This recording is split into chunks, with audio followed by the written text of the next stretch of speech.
Hello and great welcome. तो बड़े जहाँ तक सवाल है ब्रांच अकाउंट का, अभी तक हमने सेक्शन 2 तक फिनिश करे हैं और सेक्शन 2 तक भी तकरीबन हम 50 से 60 क्वेश्चन कर चुके हैं। अब सेक्शन 3 जो है इसका ताल्लुक, जैसा कि आप देख ही रहे, लिस्ट प्राइस, जिसको कि कैटलॉग प्राइस भी कहती है। अब ये लिस्ट प्राइस या कैटलॉग प्राइस के क्वेश्चंस में हमें क्या करना होता है, ये समझने से पहले थोड़ा सा आपको ये मालूम होना चाहिए कि इससे पहले जब हमने इन्वॉइसिंग के क्वेश्चंस करे थे तो मैंने इन्वॉइसिंग के क्वेश्चन में आपसे क्या कहा था। मैंने आपसे ये कहा था कि सपोज हेड ऑफिस के लिए कॉस्ट 100 है और हेड ऑफिस ने सामान अपनी ब्रांच को इनवॉइस प्राइस 120 पर भेजा। करेक्ट। हेड ऑफिस ने सामान अपनी ब्रांच को भेजा 100 रुपए की चीज, लेकिन उसको 120 पर बना करके भेजा। तो मैंने आपको कहा था कि ये इनवॉइस प्राइस है और इन दोनों के बीच में जो डिफरेंस है उसको हम लोडिंग कहते हैं। ये मैंने आपको कहा था। और मैंने जो मेन चीज आपको कही थी, मैंने आपको ये भी कहा था कि इनवॉइस प्राइस के क्वेश्चन में आप यही मान करके चलेंगे कि जिस प्राइस पे सामान भेजा जाता है वही सेलिंग प्राइस है।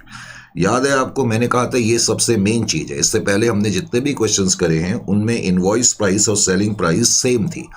सेम इसलिए थी क्योंकि मैंने आपसे ये कहा था कि जिस प्राइस पे सामान भेजा जाएगा आप ये मान के चलना कि ब्रांच को इसी प्राइस पे सामान बेचना है। इसीलिए इनवॉइस प्राइस को ही हम सेलिंग प्राइस मानते थे, इससे पहले के जितने भी क्वेश्चंस थे। लेकिन अब इस ऐसी सिचुएशन में एक प्रॉब्लम है। फॉर एग्जाम्पल, हेड ऑफिस ने 100 रुपए की चीज अपनी ब्रांच को भेजी 120 पर। करेक्ट। अब हेड ऑफिस ने ब्रांच, बिकॉज इनवॉइस प्राइस 120 है तो इसका मतलब है कि ब्रांच को कहा जा रहा है कि आप इसी प्राइस पे सामान बेचें। अब इसमें प्रॉब्लम क्या है? सपोज ब्रांच ने किसी कस्टमर को सामान 130 पर बेचा या किसी को 140 पे बेचा या किसी को 160 पे बेचा, लेकिन हो सकता है कि ब्रांच हेड ऑफिस को यही बताए कि हमने सामान 120 पर भेजा है। Are you getting my point और नॉट? क्योंकि हेड ऑफिस ने ब्रांच को यह कहा हुआ है कि जो प्राइस इनवॉइस में लिखी है आप उसी प्राइस पे सामान बेचो। करेक्ट। लेकिन ऐसे केस में हो सकता है कि ब्रांच किसी कस्टमर को 130 पे, किसी को 140 पे, किसी को 150, 160 पे बेचे और हेड ऑफिस को यही बताए कि हमने सामान 120 पर बेचा है। तो ऐसी सिचुएशन में हेड ऑफिस के लिए फिर प्रॉब्लम है, क्योंकि ऐसी सिचुएशन में ब्रांच के पास एक लिबर्टी या एक छूट मौजूद है कि वो चाहे तो डिफरेंट कस्टमर से डिफरेंट प्राइस चार्ज कर सकती है और हेड ऑफिस को उसके बारे में पता ही नहीं लगेगा। तो इस चीज से बचने के लिए एक नया तरीका होता है जिसको हम कहते हैं लिस्ट प्राइस या कैटलॉग प्राइस। अब ये लिस्ट प्राइस कैटलॉग प्राइस में क्या होता है, ध्यान से सुने। लिस्ट प्राइस या कैटलॉग प्राइस के क्वेश्चंस में लिस्ट प्राइस को ही कैटलॉग प्राइस बोलते हैं। ये क्या होता है ये मैं बताता हूं। सपोज हेड ऑफिस है और हेड ऑफिस ने 100 रुपए की चीज 120 पे ब्रांच को भेजी। 120 पे ब्रांच को भेजी तो जाहिर है 120 जो है वो इनवॉइस प्राइस है। इनवॉइस में लिख दिया कि ये 120 रुपए जो है, या इनवॉइस का मतलब है कि ब्रांच यही सोचेगी कि इनकी कॉस्ट जो है ये 120 रुपए की है, लेकिन हेड ऑफिस को मालूम है कि बेसिकली ये इनवॉइस प्राइस है। करेक्ट। अब जबकि हेड ऑफिस ने ब्रांच को सामान भेजा तो अब की बार हेड ऑफिस ने जो प्रोडक्ट भेजा है उस प्रोडक्ट में जो प्राइस प्रिंट कर दिया है, उस प्रोडक्ट में हेड ऑफिस ने एक प्राइस प्रिंट कर दिया है। मान लेते हैं प्रिंटेड प्राइस 150 है। बिकॉज अब ये प्रोडक्ट में प्रिंटेड प्राइस है 150, तो ब्रांच जो है इस प्रोडक्ट को अब 150 के हिसाब से ही बेच सकती है, उससे कम या ज्यादा पे नहीं बेच सकती। Are you getting my point और नॉट? यानी कि इस केस में आपने देखा कि ब्रांच डिफरेंट कस्टमर से डिफरेंट प्राइस चार्ज नहीं कर सकती है, क्योंकि जो प्रोडक्ट है उसमें ये प्राइस जो है वो प्रिंटेड है। तो हर कस्टमर को हमें प्राइस 150 पर ही बेचना पड़ेगा। तो ऐसी सिचुएशन में आपने क्या देखा, और प्रैक्टिकल लाइफ में यही कॉन्सेप्ट होता है, to be very honest with you. But anyway, तो आपने क्या देखा इस केस में कि ये तो कॉस्ट प्राइस है, ये इनवॉइस प्राइस है। और मैंने कहा इनवॉइसिंग का इनडायरेक्टली मतलब है कि हम ब्रांच से कॉस्ट को छुपाना चाहते हैं, क्योंकि ब्रांच 120 के हिसाब से गुड्स रिसीव करेगी तो ब्रांच को हकीकत में कॉस्ट का पता नहीं लगेगा। लेकिन अब की बार ब्रांच को जो सामान बेचना पड़ेगा वो इस प्राइस पर बेचना पड़ेगा। तो ऐसे क्वेश्चन में तुमने देखा हमारे सामने 3 प्राइस सामने आ रहे हैं। एक तो कॉस्ट प्राइस आ रही है, एक इनवॉइस प्राइस आ रही है, और जो प्राइस ये प्रिंटेड प्राइस होता है इसको लिस्ट प्राइस या कैटलॉग प्राइस बोलते हैं। इसको लिस्ट प्राइस भी बोलते हैं, कैटलॉग प्राइस भी बोलते हैं। तो पहले तो तुम्हें इसकी बैकग्राउंड स्टोरी थोड़ी सी मालूम होनी चाहिए। अब इन क्वेश्चंस में हमें करना क्या होता है, इन क्वेश्चंस में हमें करना क्या होता है समझने के लिए डायरेक्टली हम क्वेश्चन नंबर 3.1 पे आते हैं और 3.1 को ध्यान से देखें। कहता है when goods are sold at invoice price and list price. तो अब इस क्वेश्चन में क्या कह रहे हैं, mister Ever Young of Heartland invoices goods to its branch located at Toyland. अजीब से नाम है, खैर एनीवे हेड ऑफिस ने अपनी ब्रांच को सामान भेजा और देखो क्या कह रहा है, हेड ऑफिस ने अपनी ब्रांच को जब सामान भेजा तो कह रहा है at 20% less than the list price. Mister Ever Young of Heartland invoices goods to its branch. तो हमने जो इनवॉइस प्राइस बनाई है, तो जो इनवॉइस प्राइस है वो क्या है, 20% less than the list price. और फिर कह रहा है विच इज, पहले तो कह रहा है 20% less than the list price and which is का मतलब जो लिस्ट प्राइस है, लिस्ट प्राइस विच इज का मतलब list price is cost plus 100%। पूरे सेंटेंस का मतलब ये हो गया कि हेड ऑफिस ने अपनी ब्रांच को सामान भेजा at 20% less than the list price और जो लिस्ट प्राइस है वो कॉस्ट प्लस 100% है। अभी मैं इसका पूरा मतलब समझाता हूं, बल्कि मैं पहले इसका मतलब ही समझा देता हूं ताकि आपको आगे समझने में आसानी हो। अभी तक की जो ये रेट्स का जहां तक सवाल है, और ऐसे क्वेश्चन में तुम्हें रेट्स की बड़ी अहम भूमिका तुम देखोगे, करेक्ट। तो सबसे पहले तो तुम्हें रेट्स का एनालिसिस करने का लहजा और तरीका बहुत अच्छी तरह से आना चाहिए ऐसे क्वेश्चन में। रेट्स एनालिसिस, अब मैंने रेट्स को एनालाइज करना शुरू करा, रेट्स एनालिसिस। तो रेट्स एनालिसिस करने के लिए कैसे करेंगे, क्या कह रहे हैं कि हमने गुड्स भेजे का मतलब इतनी इनवॉइस प्राइस पर हमने गुड्स भेजे हैं। कहता है जो इनवॉइस प्राइस है वो 20% less than the list price है। और फिर कह रहा है विच इज का मतलब list price, the list price is cost plus 100%, cost plus 100%। तो ऐसे क्वेश्चंस में हमें क्या करना होता है, सपोज हम ये मान के चलते हैं कि अगर कॉस्ट प्राइस 100 है, सपोज कॉस्ट प्राइस इज 100, हम कॉस्ट प्राइस को 100 मान लेते हैं। अब क्वेश्चन में लिखा था कि goods are sent at 20% less than the list price which is cost plus 100%। Which is का मतलब list price is cost plus 100%। यानी कि इस कॉस्ट में अगर मैं 100% ऐड कर दूं, 100% ऐड कर दूं तो इसका मतलब क्या हो गया कि जो लिस्ट प्राइस है कॉस्ट प्लस 100 यानी कि 200 की लिस्ट प्राइस हो जाएगी। लिस्ट प्राइस का मतलब कैटलॉग प्राइस, प्रिंटेड प्राइस। तो ये लिस्ट प्राइस है और तुम्हें ये तो पता लग गया कि लिस्ट प्राइस जो है वो 200 की है, ये तो तुम्हें पता लग गया। अब उसने कहा गुड्स, अब शुरू में ही लिखा था goods are sent at 20% less than the list price.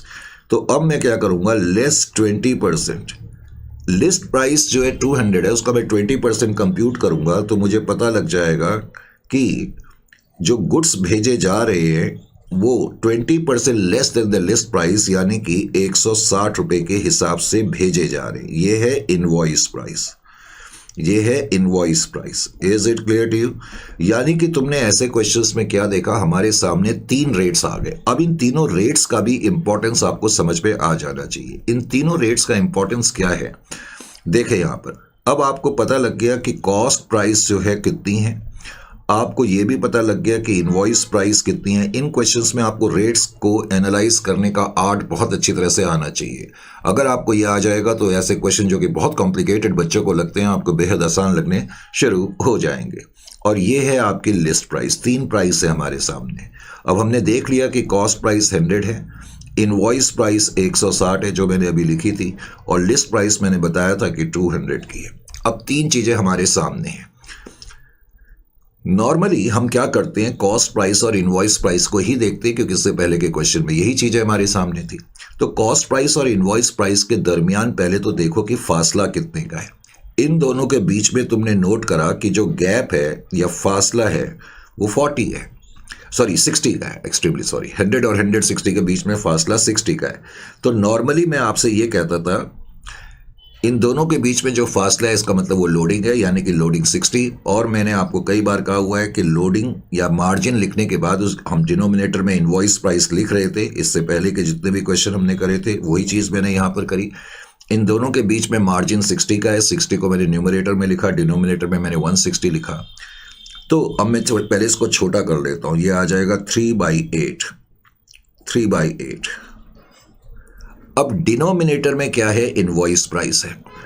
जाहिर है अब तुम्हें यह भी मालूम है this is rate of loading on invoice price, मुझे बताने की जरूरत नहीं है क्योंकि न्यूमरेटर में हमने इन दोनों के बीच का फासला रखा है मार्जिन, और डिनोमिनेटर में हमने इनवॉइस प्राइस रखी है, तो हम इसको बोलते हैं rate of loading on invoice price, on invoice price. On invoice price का मतलब क्या है कि अगर ये वाला रेट मैं किसी इनवॉइस प्राइस वाले आइटम पे लगाऊं, पहले तो ये रेट जो है किसी इनवॉइस प्राइस वाले आइटम पर ही लग सकता है क्योंकि डिनोमिनेटर में इनवॉइस प्राइस है या ये rate of loading on invoice price है, तो ये रेट जो है हम किसी इनवॉइस प्राइस वाले आइटम पर ही लगा सकते हैं। तो जब मैं इस रेट को किसी इनवॉइस प्राइस वाले आइटम पे लगाऊंगा तो वो आइटम उतर करके कॉस्ट प्राइस पर आ जाएगा। यही हम इससे पहले करते थे, जब हम लोडिंग निकालते थे तो इनडायरेक्टली उसका क्या मतलब होता था कि जो रेलिवेंट आइटम है इनवॉइस प्राइस पर वो कॉस्ट प्राइस पर आ रहा है। तो पहले तो अब आपको ये पता लगना चाहिए कि rate of loading on invoice price 3/8 है, और इस रेट का मतलब क्या है कि इसको हम किसी इनवॉइस प्राइस वाले आइटम पे लगाएंगे तो वो इनवॉइस प्राइस से उतर करके कॉस्ट प्राइस पर आ जाएगी। अब इस क्वेश्चन में थोड़ी सी प्रॉब्लम आपको ये होगी कि इसमें एक और रेट है। इनवॉइस प्राइस और लिस्ट प्राइस के बीच में फासला कितना है, पहले तो ये देखो। इनवॉइस प्राइस और लिस्ट प्राइस के बीच में आपने देखा कि जो फासला है वो 40 रुपीज़ का है। 160 और 200, अगर मैं इन दोनों के बीच का गैप या मार्जिन ले लूं, 160 और 200 के बीच में जो डिफरेंस है जिसको तुम मार्जिन या लोडिंग बोलते हो, ये 40 है। अब मैं इस 40 को अगर 200 से डिवाइड कर दूं, 200 से डिवाइड कर दूं, तो पहले तो इसका क्या मतलब हो गया, this is rate of loading on list price, rate of loading on list price. इस रेट का क्या मतलब है, rate of loading on list price. लेकिन पूरा मतलब क्या है, जैसे कि इससे पहले मैंने 60/160 लिखा था और मैंने कहा था ये rate of loading on invoice price है, लेकिन इसका पूरा मतलब क्या निकला, 60/160 का मतलब है rate of loading on invoice price to convert invoice price into cost price. यानी कि ये रेट जब मैं किसी इनवॉइस प्राइस वाले आइटम पे लगाऊंगा तो वो आइटम उतर करके कॉस्ट प्राइस पर आ जाएगा। अब की बार जो हम फासला देख रहे हैं वो इनवॉइस प्राइस और लिस्ट प्राइस के दरमियान देख रहे हैं। इनवॉइस प्राइस और लिस्ट प्राइस के दरमियान जो फासला है वो 40 का है, पहले तो ध्यान से देखें। अब जब मैंने 40/200 करा तो इसका मतलब ऑफ कोर्स ये भी रेट ऑफ लोडिंग है, लेकिन ये rate of loading on list price है। इसको मैं बोलूंगा rate of loading on list price, पहले तो नंबर 1। बिकॉज डिनोमिनेटर में लिस्ट प्राइस है, पहले तो मैं इसको भी छोटा कर लूं, डिनोमिनेटर में लिस्ट प्राइस है तो समझ में ये आना चाहिए कि ये आइटम या ये रेट किसी ऐसे आइटम पर ही लग सकता है जो लिस्ट प्राइस पर है। Are you getting my point और नॉट?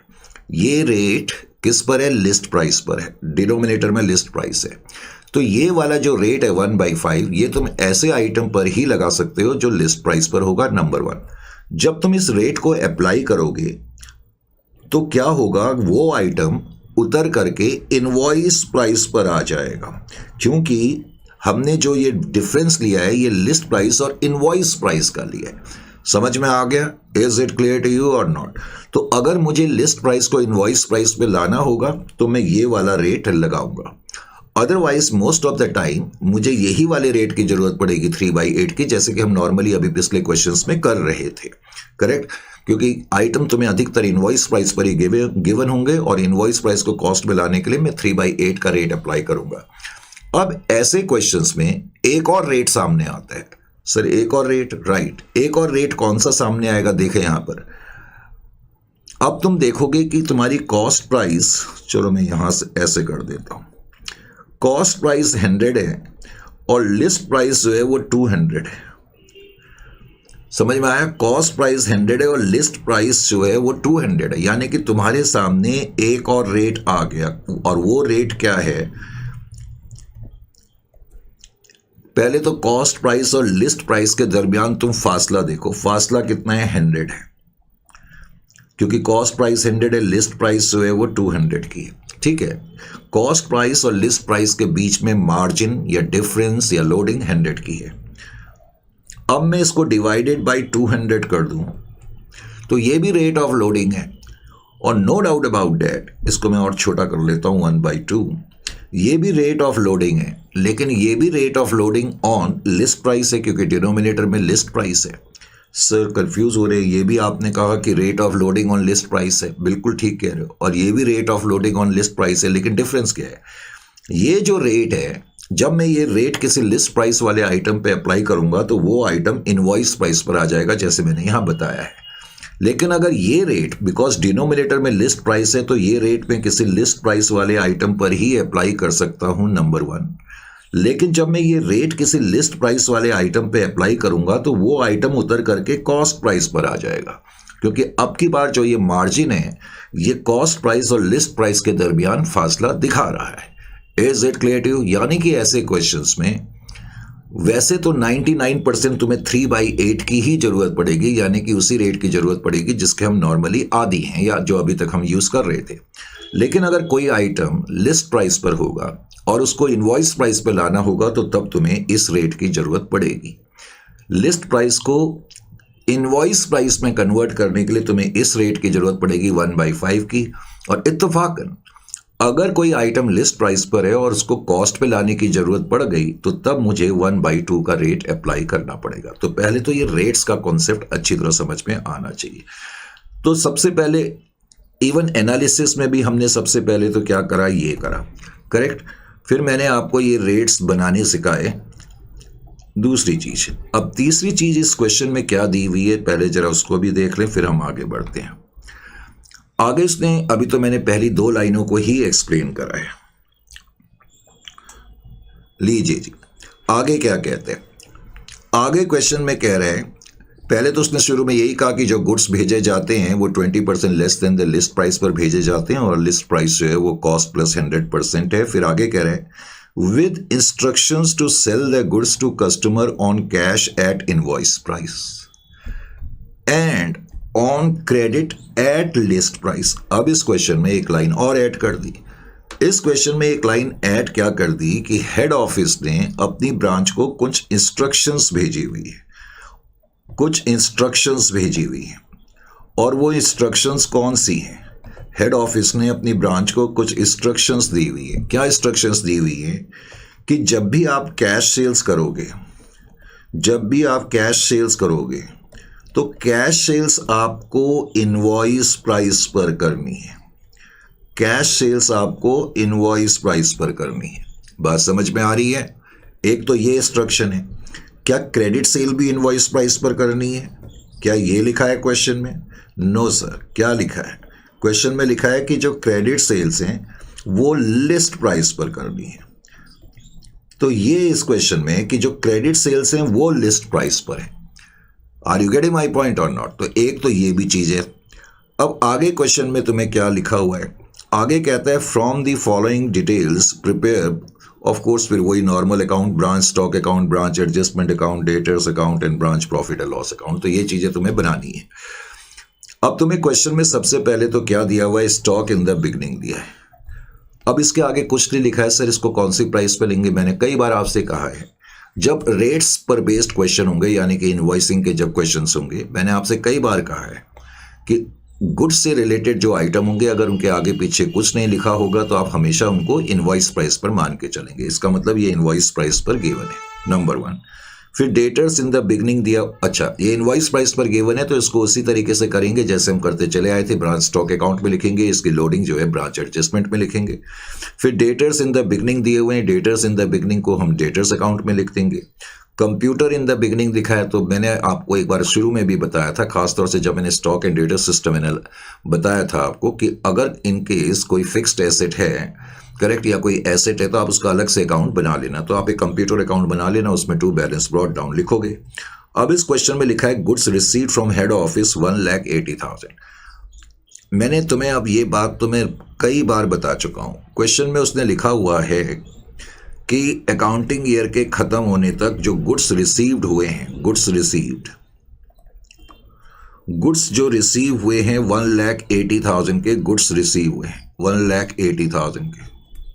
मैंने तुम्हें कई बार कहा है कि हमेशा चेक कर लेना, जब भी क्वेश्चन में गुड्स रिसीव्ड दिए हों तो हमेशा ये चेक कर लेना कि क्या गुड्स इन ट्रांजिट तो नहीं है। अगर गुड्स इन ट्रांजिट नहीं है, सपोज मैं कहता हूँ गुड्स इन ट्रांजिट नहीं है, 0 है, तो तब तो मेरा गुड्स सेंड टू ब्रांच भी 1,80,000 का ही होगा। लेकिन अगर गुड्स इन ट्रांजिट होंगे तो गुड्स सेंड टू ब्रांच बढ़ जाएगा। कैसे, इस क्वेश्चन में वैसे आगे लिखा हुआ है, यहां पर लिखा है गुड्स इन ट्रांजिट, उससे लिखा goods in transit as on the last day of the accounting year is 10,000। यानी कि अकाउंटिंग ईयर के खत्म होने तक क्वेश्चन में उसने हमें बताया कि कुछ गुड्स जो हैं वो रास्ते में ही हैं। कुछ गुड्स रास्ते में ही हैं का इसका मतलब ये हो गया कि अगर रास्ते में 10,000 के गुड्स हैं और 1,80,000 के गुड्स आपको मिल गए हैं, तो इसका मतलब जो गुड्स भेजे गए होंगे वो 1,90,000 के गुड्स भेजे गए होंगे। समझ में आया? तो गुड्स सेंड टू ब्रांच 1,90,000 हो जाएगा। पहले हम डेबिट में लिखेंगे ब्रांच स्टॉक अकाउंट की, इसकी लोडिंग भी करेंगे, और goods in transit branch stock account की हम क्रेडिट में लिखते हैं और उसकी भी लोडिंग करते हैं। तो यहां तक भी कोई प्रॉब्लम नहीं है। अब उसके अलावा इस क्वेश्चन में तुम्हें दिया हुआ है कैश सेल्स, तो कैश सेल्स तुम ब्रांच स्टॉक अकाउंट की क्रेडिट में लिखोगे, और उसके अलावा हम इसको कहीं लिखते नहीं है।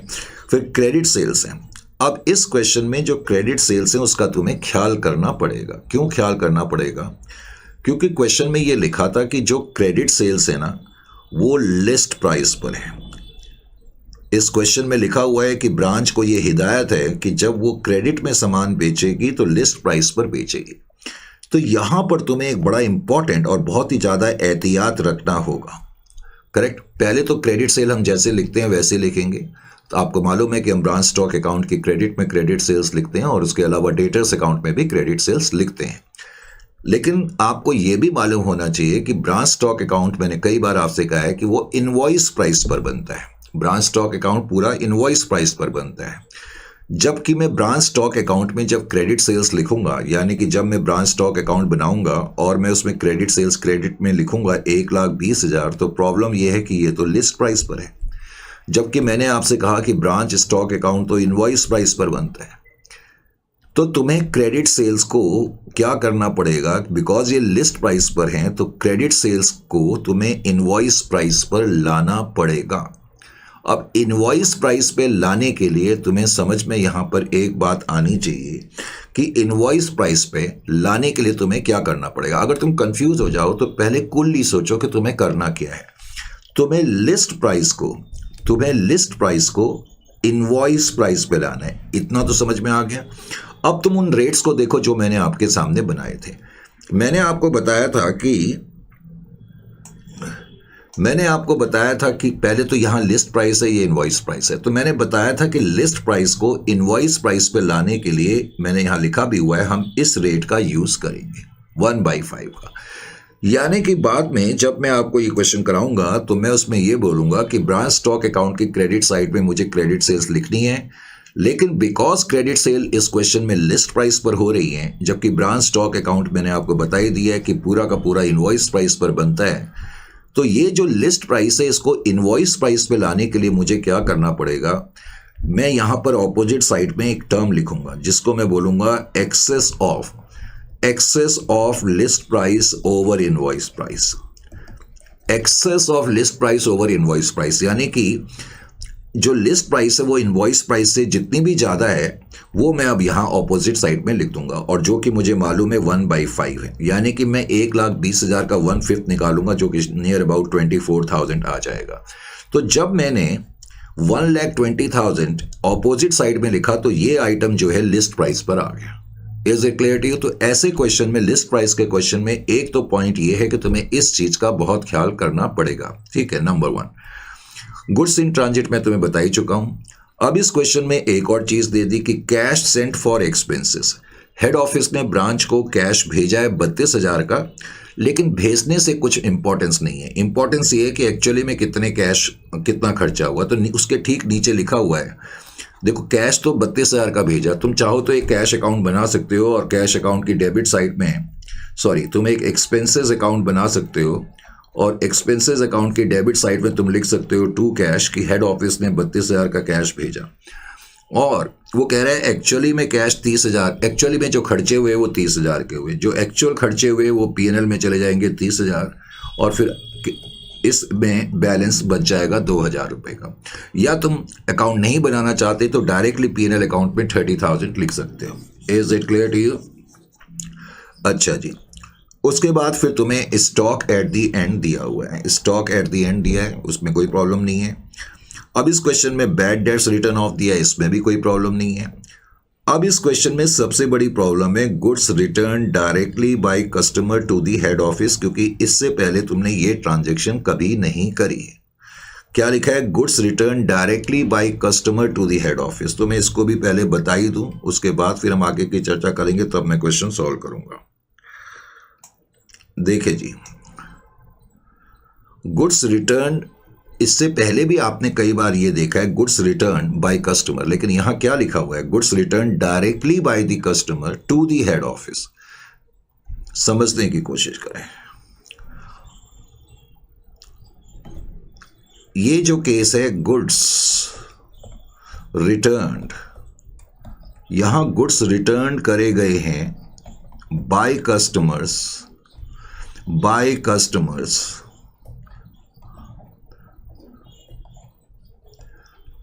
Directly to head office. यहां ये गुड्स कस्टमर ने डायरेक्टली हेड ऑफिस को रिटर्न कर दिए, ब्रांच को नहीं रिटर्न करे, हेड ऑफिस को रिटर्न करे।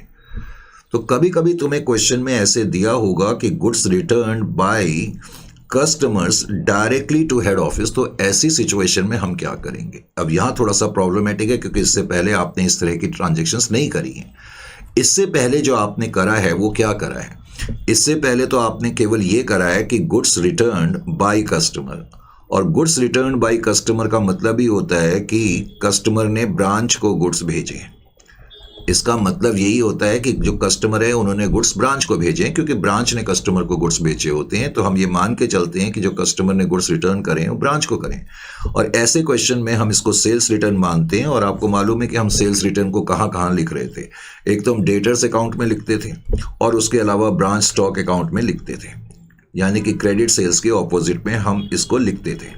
तो जब गुड्स रिटर्न बाय कस्टमर होता है या goods return by customer to branch होता है तो उसमें कोई प्रॉब्लम नहीं है।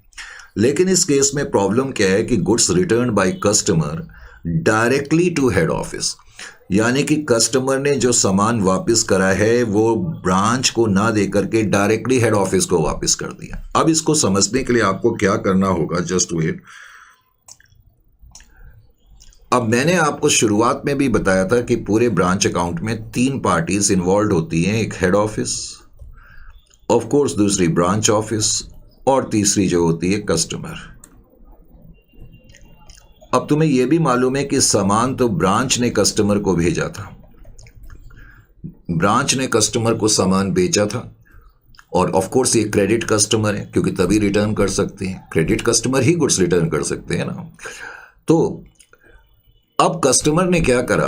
अब की बार कस्टमर ने सामान जो है, जो पहले क्वेश्चन में दिया है वो ये कि कस्टमर ने सामान रिटर्न तो करा है, लेकिन उन्होंने डायरेक्टली हेड ऑफिस को ये सामान भेज दिया है। प्रॉब्लम ये है, डायरेक्टली हेड ऑफिस को ये सामान भेज दिया है।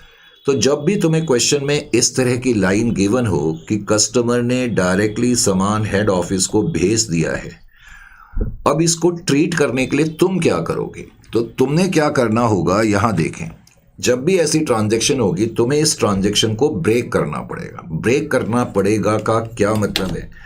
तुम्हें इस ट्रांजैक्शन को 2 हिस्सों में डिवाइड करना पड़ेगा। तुम अपने मन के अंदर पहले तो ये मानोगे कि कस्टमर ने सामान ब्रांच को भेजा। अपने मन के अंदर तुम ये मान लोगे कि कस्टमर ने सामान ब्रांच को भेजा ए, और उसके बाद ब्रांच ने ये सामान हेड ऑफिस को रिटर्न कर दिया। तुम अपने मन के अंदर इस ट्रांजैक्शन को 2 हिस्सों में डिवाइड कर लोगे। Is it clear to you? अब तुम्हें मालूम है कि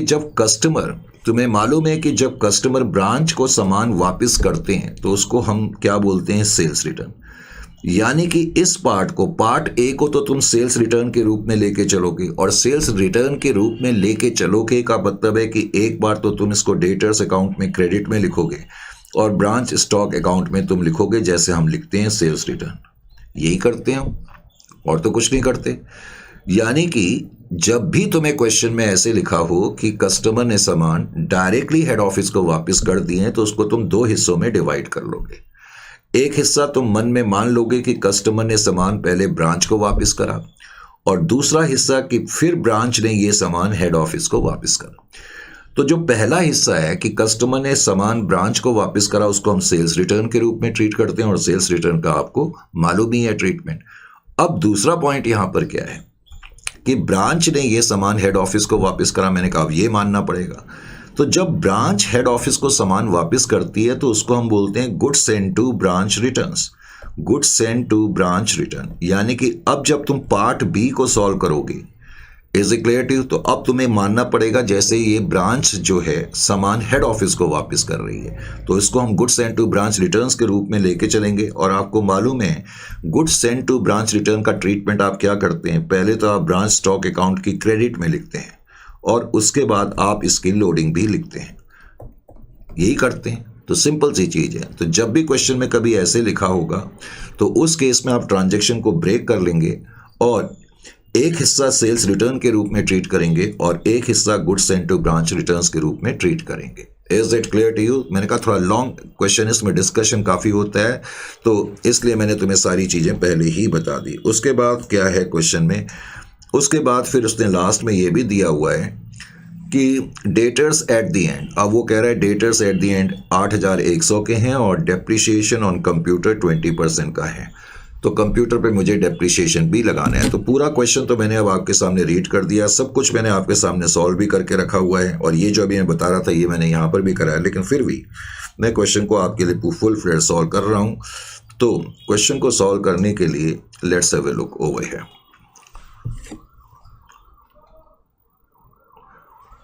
तो सबसे पहले तो इस क्वेश्चन में हमने बनाया एक तो ब्रांच स्टॉक अकाउंट, जो कि बनाना ही पड़ता है। ब्रांच स्टॉक अकाउंट लीजिए जी। अरे ये क्या हो गया, जैसे ही मैंने स्टार्ट करा तो ब्रांच स्टॉक अकाउंट थोड़ा सा मैंने बड़ा बनाया ताकि क्लैरिटी के साथ आपको समझ में आ जाए। एक तो ये ब्रांच स्टॉक अकाउंट है, ठीक है। अब ब्रांच स्टॉक अकाउंट के अलावा ब्रांच, और ये बड़ा इंपॉर्टेंट और अहम टॉपिक है, ध्यान ये रखना है, इसलिए मैं बहुत स्लोली इसमें मूव कर रहा हूं। Branch stock account, correct. Branch stock account के अलावा फिर हम इसमें बनाएंगे ब्रांच एडजस्टमेंट अकाउंट, और मैंने ब्रांच एडजस्टमेंट अकाउंट भी बना दिया। ब्रांच एडजस्टमेंट अकाउंट लीजिए जी। ब्रांच एडजस्टमेंट अकाउंट को बनाने के बाद फिर मैंने ब्रांच पीएनएल भी बना दिया, यहां पर ही बना लेते हैं, आ तो जाना चाहिए।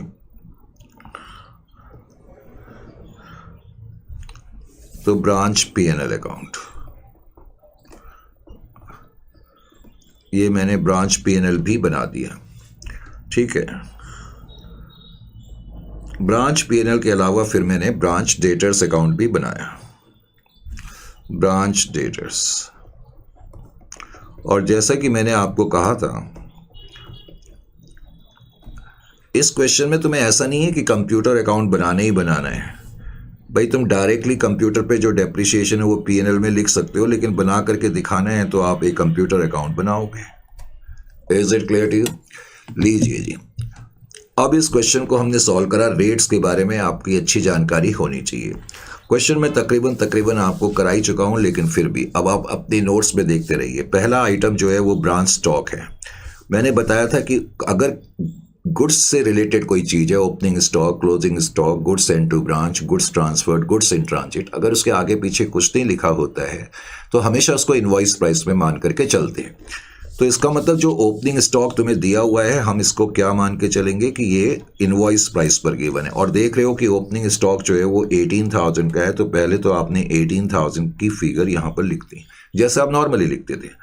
अब ब्रांच एडजस्टमेंट अकाउंट में आप क्या करते हो, लोडिंग निकालते हो, तो आपने लोडिंग निकालनी शुरू कर दी, लोडिंग। अब आपने जब लोडिंग निकाली तो लोडिंग मैं जाहिर है यहाँ पर लिखूंगा ओपनिंग स्टॉक और 18,000 का। अब ये इनवॉइस प्राइस है। ब्रांच एडजस्टमेंट अकाउंट का पर्पज ही ये होता है कि हम आइटम को कॉस्ट पे लाना चाहते हैं, यानी कि इनवॉइस प्राइस को कॉस्ट पे लाने के लिए जाहिर है कि मैं रेट जो अप्लाई करूंगा 3/8 का रेट अप्लाई करूंगा, क्योंकि ये वो रेट है जो इनवॉइस प्राइस को कॉस्ट पे लाएगा। तो ये आ जाएगा मेरे ख्याल से 6750। तो 6750 आपकी लोडिंग इसकी आ जाएगी। उसके बाद क्वेश्चन में तुम्हें डेटर्स दिए हुए हैं, तो डेटर्स अकाउंट में तुम लिख दोगे ओपनिंग बैलेंस ब्रॉट डाउन। तो बैलेंस ब्रॉट डाउन जो है डेटर्स अकाउंट में आप देख रहे हो 10,000 का बैलेंस है। उसके बाद नेक्स्ट आइटम ही कंप्यूटर है, तो कंप्यूटर में बैलेंस ब्रॉट डाउन जो है 50,000 है। अब मैं कंप्यूटर अकाउंट क्लोज भी कर रहा हूँ, क्योंकि लास्ट में एक इन्फॉर्मेशन है कंप्यूटर से रिलेटेड कि इसमें लास्ट में डेप्रिसिएशन ऑन कंप्यूटर 20%। तो जो डेप्रिसिएशन है वो P&L में चला जाएगा, ब्रैकेट में तुम डेप्रिसिएशन लिख सकते हो। तो 20% डेप्रिसिएशन में कंप्यूटर पे लगाऊंगा तो वो 10,000 का आ जाएगा, और कंप्यूटर अकाउंट में बैलेंस जो है 40,000 का बच जाएगा। यानी कि मैं कंप्यूटर अकाउंट नहीं भी बनाता तो उससे कोई फ़र्क नहीं पड़ता, मैं आपको ये बताना चाह रहा हूँ। मैं डायरेक्टली जो डेप्रिसिएशन है वो P&L में लिख सकता था और मुझे कंप्यूटर अकाउंट बनाने की ज़रूरत नहीं थी। तो डेप्रिसिएशन ऑन कंप्यूटर, तो डेप्रिसिएशन ऑन कंप्यूटर मैंने यहाँ पर लिख दिया। डेप्रिसिएशन ऑन कंप्यूटर जो है वो आपका कितना है, 10,000 है। तो 10,000 की फिगर आपने लिख दी, करेक्ट। कंप्यूटर अकाउंट हमने क्लोज ही कर दिया। अब नेक्स्ट आइटम है goods received from head office. अब ये मैं आपको बता ही चुका हूँ, तो गुड्स सेंड टू ब्रांच मुझे यहाँ पर लिखना पड़ता है बिकॉज क्वेश्चन में गुड्स इन ट्रांजिट हैं। तो गुड्स सेंड टू ब्रांच मैंने आपको बताया था, क्वेश्चन में दिया हुआ था कि जो रिसीव्ड हैं वो तो 1,80,000 है, और गुड्स इन ट्रांजिट क्वेश्चन में दिए हुए थे 10,000। तो इसका मतलब गुड्स सेंड टू ब्रांच जो है वो 1,90,000 है।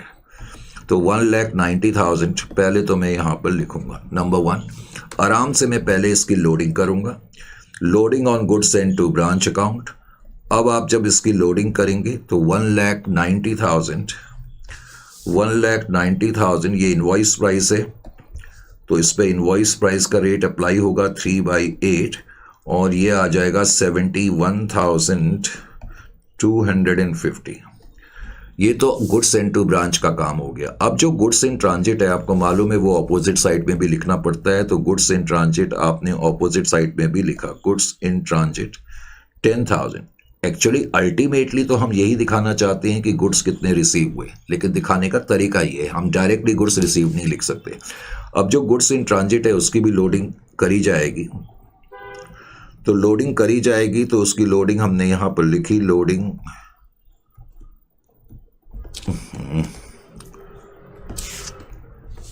तो मैंने यहां पर लिखा load on goods in transit. अब जो गुड्स इन ट्रांजिट हैं वो हैं 10,000 और 10,000 का 3/8, तो 10,000 का 3/8 कितना आ जाएगा, 3750। तो गुड्स इन ट्रांजिट की लोडिंग भी आपने निकाल ली। Is it clear to you? अब नेक्स्ट आइटम जो क्वेश्चन में लिखा है कैश सेल्स लिखा है गुड्स रिसीव्ड के बाद। अभी अभी मैंने बताया था कि जो कैश सेल्स हैं उसमें प्रॉब्लम नहीं है, क्योंकि कैश सेल्स जो हैं वो इनवॉइस प्राइस पर ही हैं। तो कैश सेल्स का अमाउंट जो तुम्हें दिया हुआ है वो 82,000 दिया है, तो मैंने 82,000 लिख दिया। उसके बाद अगले आइटम को देखो, क्रेडिट सेल्स है। क्रेडिट सेल्स के बारे में अभी अभी मैंने बहुत डीपली चर्चा करी थी। अब जो क्रेडिट सेल्स है, पहले तो आप ब्रांच स्टॉक अकाउंट में क्रेडिट साइड में आराम से लिखें। अब जो क्रेडिट सेल्स हैं और वो हैं 1,20,000 की। अब बस आपको इस क्वेश्चन में इस पॉइंट का ध्यान रखना है कि जो क्रेडिट सेल्स हैं वो लिस्ट प्राइस पर है। मैं ऐसे ब्रैकेट में लिख रहा हूँ, वैसे एग्जामिनेशन में ऐसे लिखने की जरूरत नहीं है, ये लिस्ट प्राइस पर है, करेक्ट। पहले तो क्रेडिट सेल्स को आप ब्रांच डेटर्स अकाउंट में जैसे लिखते हैं वैसे ही लिखें। तो क्रेडिट सेल्स डेटर्स में भी हम लिखते हैं क्रेडिट सेल्स। क्रेडिट सेल्स हैं आपकी 1,20,000 की। और अभी अभी मैंने बताया था बिकॉज ये क्रेडिट सेल्स हैं और branch stock account invoice price पर बनता है और ये लिस्ट प्राइस पर है, तो इनवॉइस प्राइस से जितना भी ज़्यादा मैंने लिखा हुआ है वो मुझे ऑपोजिट में लिख करके इसको इनवॉइस प्राइस पे लाना पड़ेगा। तो इनवॉइस प्राइस पे लाने के लिए मुझे यहाँ पर लिखना पड़ेगा excess of list price, excess of list price over invoice price. हम इधर की तरफ लिखेंगे excess of list price over invoice price.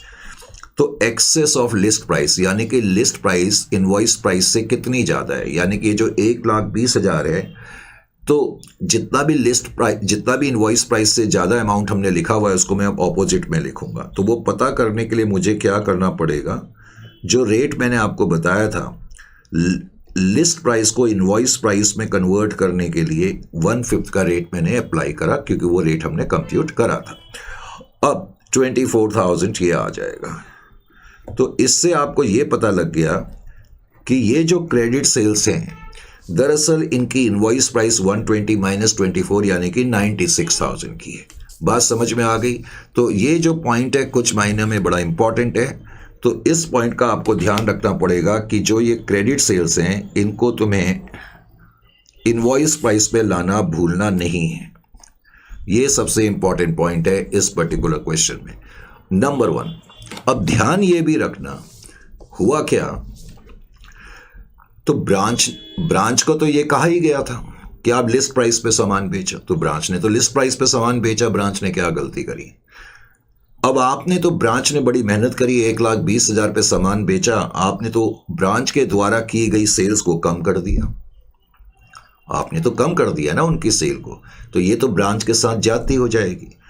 तो अब प्रॉब्लम यह है कि आपकी भी जरूरत है, क्योंकि अल्टीमेटली इस अकाउंट को इनवॉइस प्राइस पे लाना है, तो इसलिए क्रेडिट सेल को 24,000 से कम करना पड़ गया ताकि ये इनवॉइस प्राइस पर आ जाए। लेकिन हकीकत में ये सेल्स तो हुई है ना, ये 24,000 भी तो सेल हुई है, यानी कि टोटल सेल तो 1,20,000 की हुई है।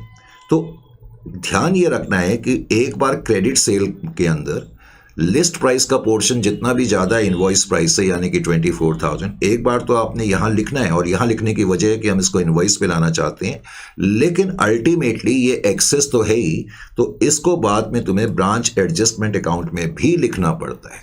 तो इसलिए ये यहाँ पर भी लिखेंगे, और इसको शॉर्टकट तरीका नहीं है लिखने का, इसको पूरा ही लिखना पड़ता है। Excess of invoice list price over invoice price, over invoice price. तो ये 24,000 तुम्हें यहां पर भी लिखना पड़ेगा।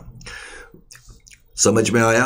Is it clear to you और नॉट? तो एक बार यहां लिखने के बाद इसकी पोस्टिंग ब्रांच एडजस्टमेंट अकाउंट में करना भूलना नहीं है। ये चीज का, और क्यों करना है लॉजिक भी मालूम होना चाहिए, इसे रटने से ही काम नहीं है। क्योंकि अल्टीमेटली सेल्स तो हमारी 1,20,000 की ही हुई है ना, तो हमने तो उनकी सेल को बेवजह कम कर दिया। तो इसलिए अल्टीमेटली उसको ठीक भी करा जाता है, कम करने के बाद दोबारा वहीं पर लाना जाता है। अब पॉइंट ये कि कम क्यों कर रहे हैं, क्योंकि हमें ये account branch stock account invoice price पे बनाना है। Is it clear to you? But at the same time जो एक्चुअल सेल्स हुई है उनको भी दिखाना है।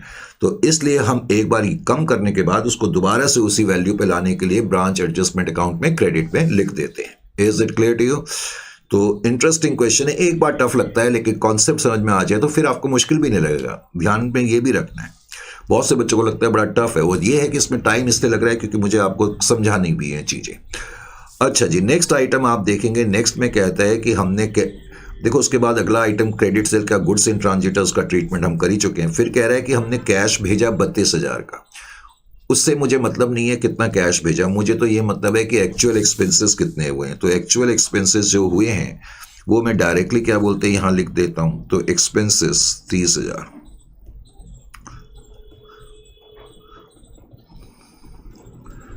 एक्सपेंसेस 30,000 वो मैंने यहां पर लिख दिए। उसके बाद कह रहा है कि स्टॉक एट द एंड जो है 16,000 का है, तो बैलेंस कैरी डाउन या क्लोजिंग स्टॉक, चलो मैं ऐसे ही लिख देता हूं, क्लोजिंग स्टॉक 16,000। तो क्लोजिंग स्टॉक जी 16,000 का है, वो भी आपने लिख दिया। अब जैसे ही क्लोजिंग स्टॉक आपने लिखा, इसकी लोडिंग भी तो आपको लिखनी पड़ेगी ना। तो लोड ऑन क्लोजिंग स्टॉक, अब क्लोजिंग स्टॉक की लोडिंग 16,000 इंटू 3/8 इंटू 3/8 करेंगे तो ये 6,000 आ जाएगा। तो 6,000 इसकी लोडिंग आ गई। उसके बाद क्वेश्चन में क्या लिखा हुआ है, बैड डेट्स रिटर्न ऑफ। आपको मालूम है कि जो बैड डेट्स होंगे वो डेटर्स अकाउंट में आते हैं। एक तो मैंने यहाँ लिखा बैड डेट्स। अब बैड डेट्स जो हैं वो कहता है कि 400 रुपये के हैं, तो पहले तो मैंने यहाँ लिख दिया 400। अब उसके बाद वही चीज आ गई, goods return directly by the customer to the head office. और अभी मैंने तुम्हें बड़े डिटेल में बताया था कि जब भी कस्टमर डायरेक्टली हेड ऑफिस को गुड्स रिटर्न करेंगे, जब भी कस्टमर डायरेक्टली हेड ऑफिस को गुड्स रिटर्न करेंगे, तो ऐसी ट्रांजैक्शन को 2 पार्ट में डिवाइड करना है। मन में पहले आप ये मानेंगे कि कस्टमर ने डेटर्स को गुड्स रिटर्न करे, तो हम पहले मन में अगर ये मानेंगे तो कि कस्टमर ने डेटर्स को रिटर्न करे तो उसका मतलब ये सेल्स रिटर्न हो गए, तो मैं यहाँ पर लिखूंगा sales return 1500।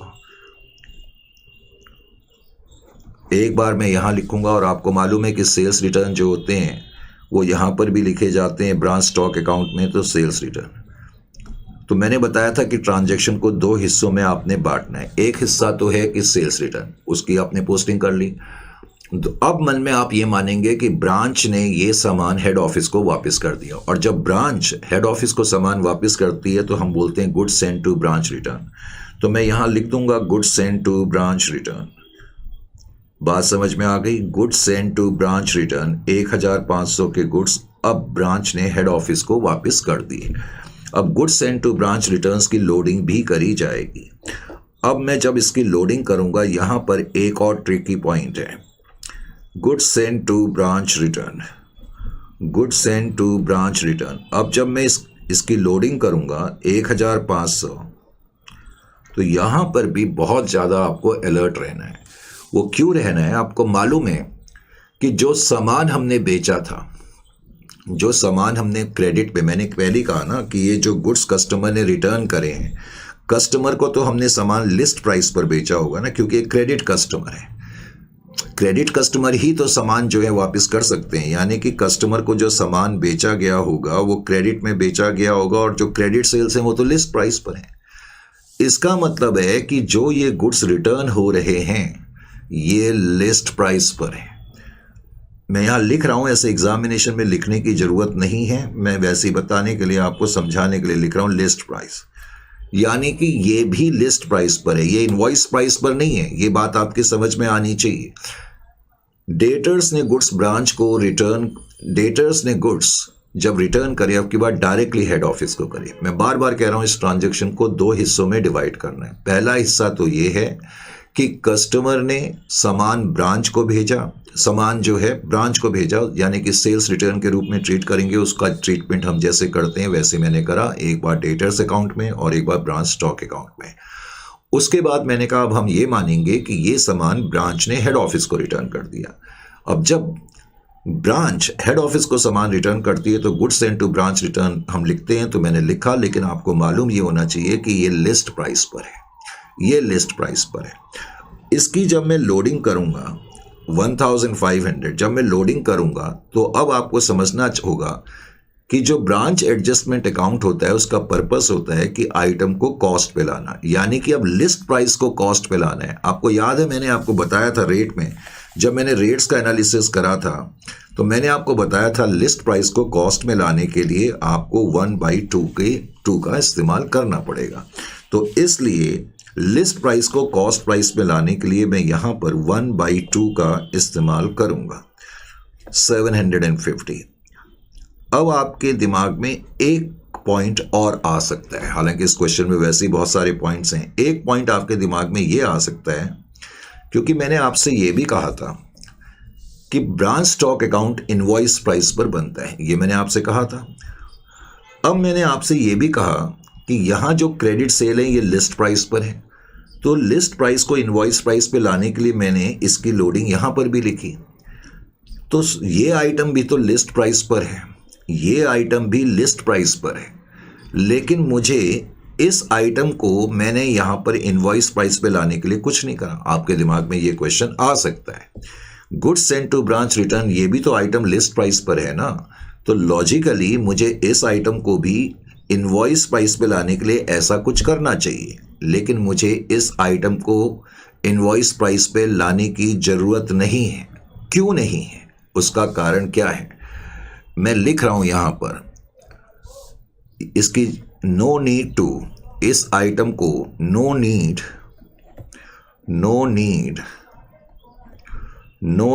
To bring it to invoice price, no need to bring it to invoice price. इसको इनवॉइस प्राइस पे लाने की जरूरत क्यों नहीं है? क्योंकि as on the opposite side, यानी कि ये इस साइड लिखा हुआ है 1500 लिस्ट प्राइस पर, और यहां पर हमने सेल्स रिटर्न भी लिखा हुआ है। एक्चुअली ये दोनों आइटम ही लिस्ट प्राइस पर है ना, ये वही आइटम तो है। आपकी समझ में ये बात आनी चाहिए, जो कस्टमर ने सामान भेजा है, जो कस्टमर ने सामान डायरेक्टली हेड ऑफिस को भेजा, उसको हमने दो हिस्सों में बांटा, एक तो सेल्स रिटर्न में और एक goods sent to branch return में। हकीकत ये है कि ये भी लिस्ट प्राइस पर है और ये भी लिस्ट प्राइस पर है, तो ये दोनों लिस्ट प्राइस पर मौजूद हैं, तो ऑलरेडी इनका जो इम्पैक्ट है वो कैंसिल हो रहा है। इसलिए इस आइटम को हमें दोबारा से यहाँ पर इनवॉइस प्राइस पे लाने की जरूरत नहीं है। No need to bring it to invoice price, as on the opposite side,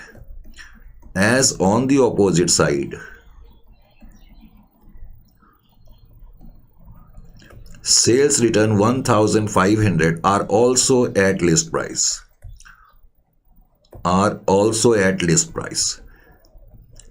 तो इन दोनों के अंदर, यानी कि एक इस तरफ है एक इस तरफ है, तो इनका इंपैक्ट तो वैसे ही कैंसिल आउट हो रहा है। इसलिए इस आइटम को मुझे दोबारा से क्या बोलते हैं, इनवॉइस प्राइस पे लाने की जरूरत नहीं है। मुझे मालूम है अपने एक्सपीरियंस से बच्चे क्या क्या चीजें पूछ सकते हैं, तो इसलिए मैंने वो चीजें पहले ही बता दी। तो अब उसके बाद लास्ट में कहता है डेटर्स एट द एंड। अब debtors at the end long question है। क्वेश्चन तो खैर लॉन्ग क्या है, थोड़ा सा इस तरह के क्वेश्चन को कराने में टाइम लगता है क्योंकि समझाने में टाइम लगता है। तो 8100 में यहां पर लिखूंगा 8100 इज क्लियर टू यू।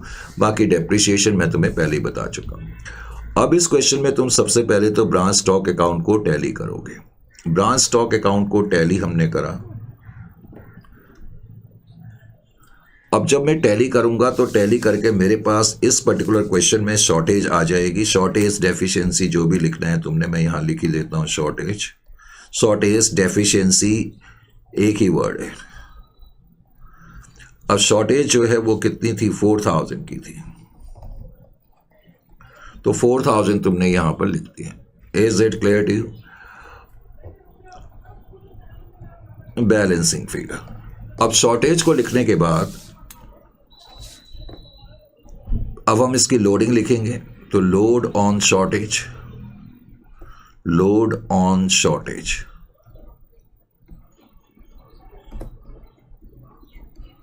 अब शॉर्टेज 4000 की है। जाहिर है कि जो शॉर्टेज निकलेगी ये इनवॉइस प्राइस पे निकलेगी क्योंकि पूरा अकाउंट ही इनवॉइस प्राइस पे बनता है। तो 3/8 में इस पे अप्लाई करूंगा तो 1500 शॉर्टेज की लोडिंग आ जाएगी। अब शॉर्टेज एट कॉस्ट जो है ब्रांच पीएनएल में भी लिखते हैं, तो शॉर्टेज एट कॉस्ट मैंने यहां पर लिख दी है, शॉर्टेज एट कॉस्ट। अब शॉर्टेज एट कॉस्ट जब मैं यहां पर लिखूंगा तो 4000 माइनस 1500 2500 लिख दूंगा, तो ये अकाउंट क्लोज हो जाएगा। उसके अलावा अब तुम फाइनली इस अकाउंट को टैली करोगे, तो जब तुम ग्रॉस प्रॉफिट अपना निकालोगे तो तुम्हारा जो ग्रॉस प्रॉफिट आना चाहिए वो 90,000 का आएगा। चेक जरूर कर लेना, 90,000 should be your gross profit. अब देखो मुझे तो फिगर्स याद है, लेकिन आपको जो है चेक करके लिखना चाहिए। Is it clear to you?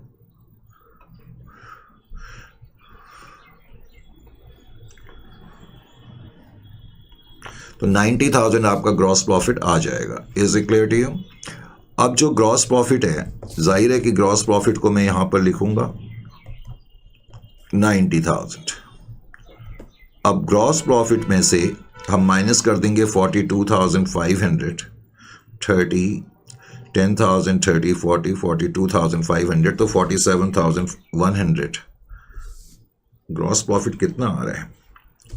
90,000 आ रहा है ना। जस्ट वेट, कोई चीज मिस तो नहीं है?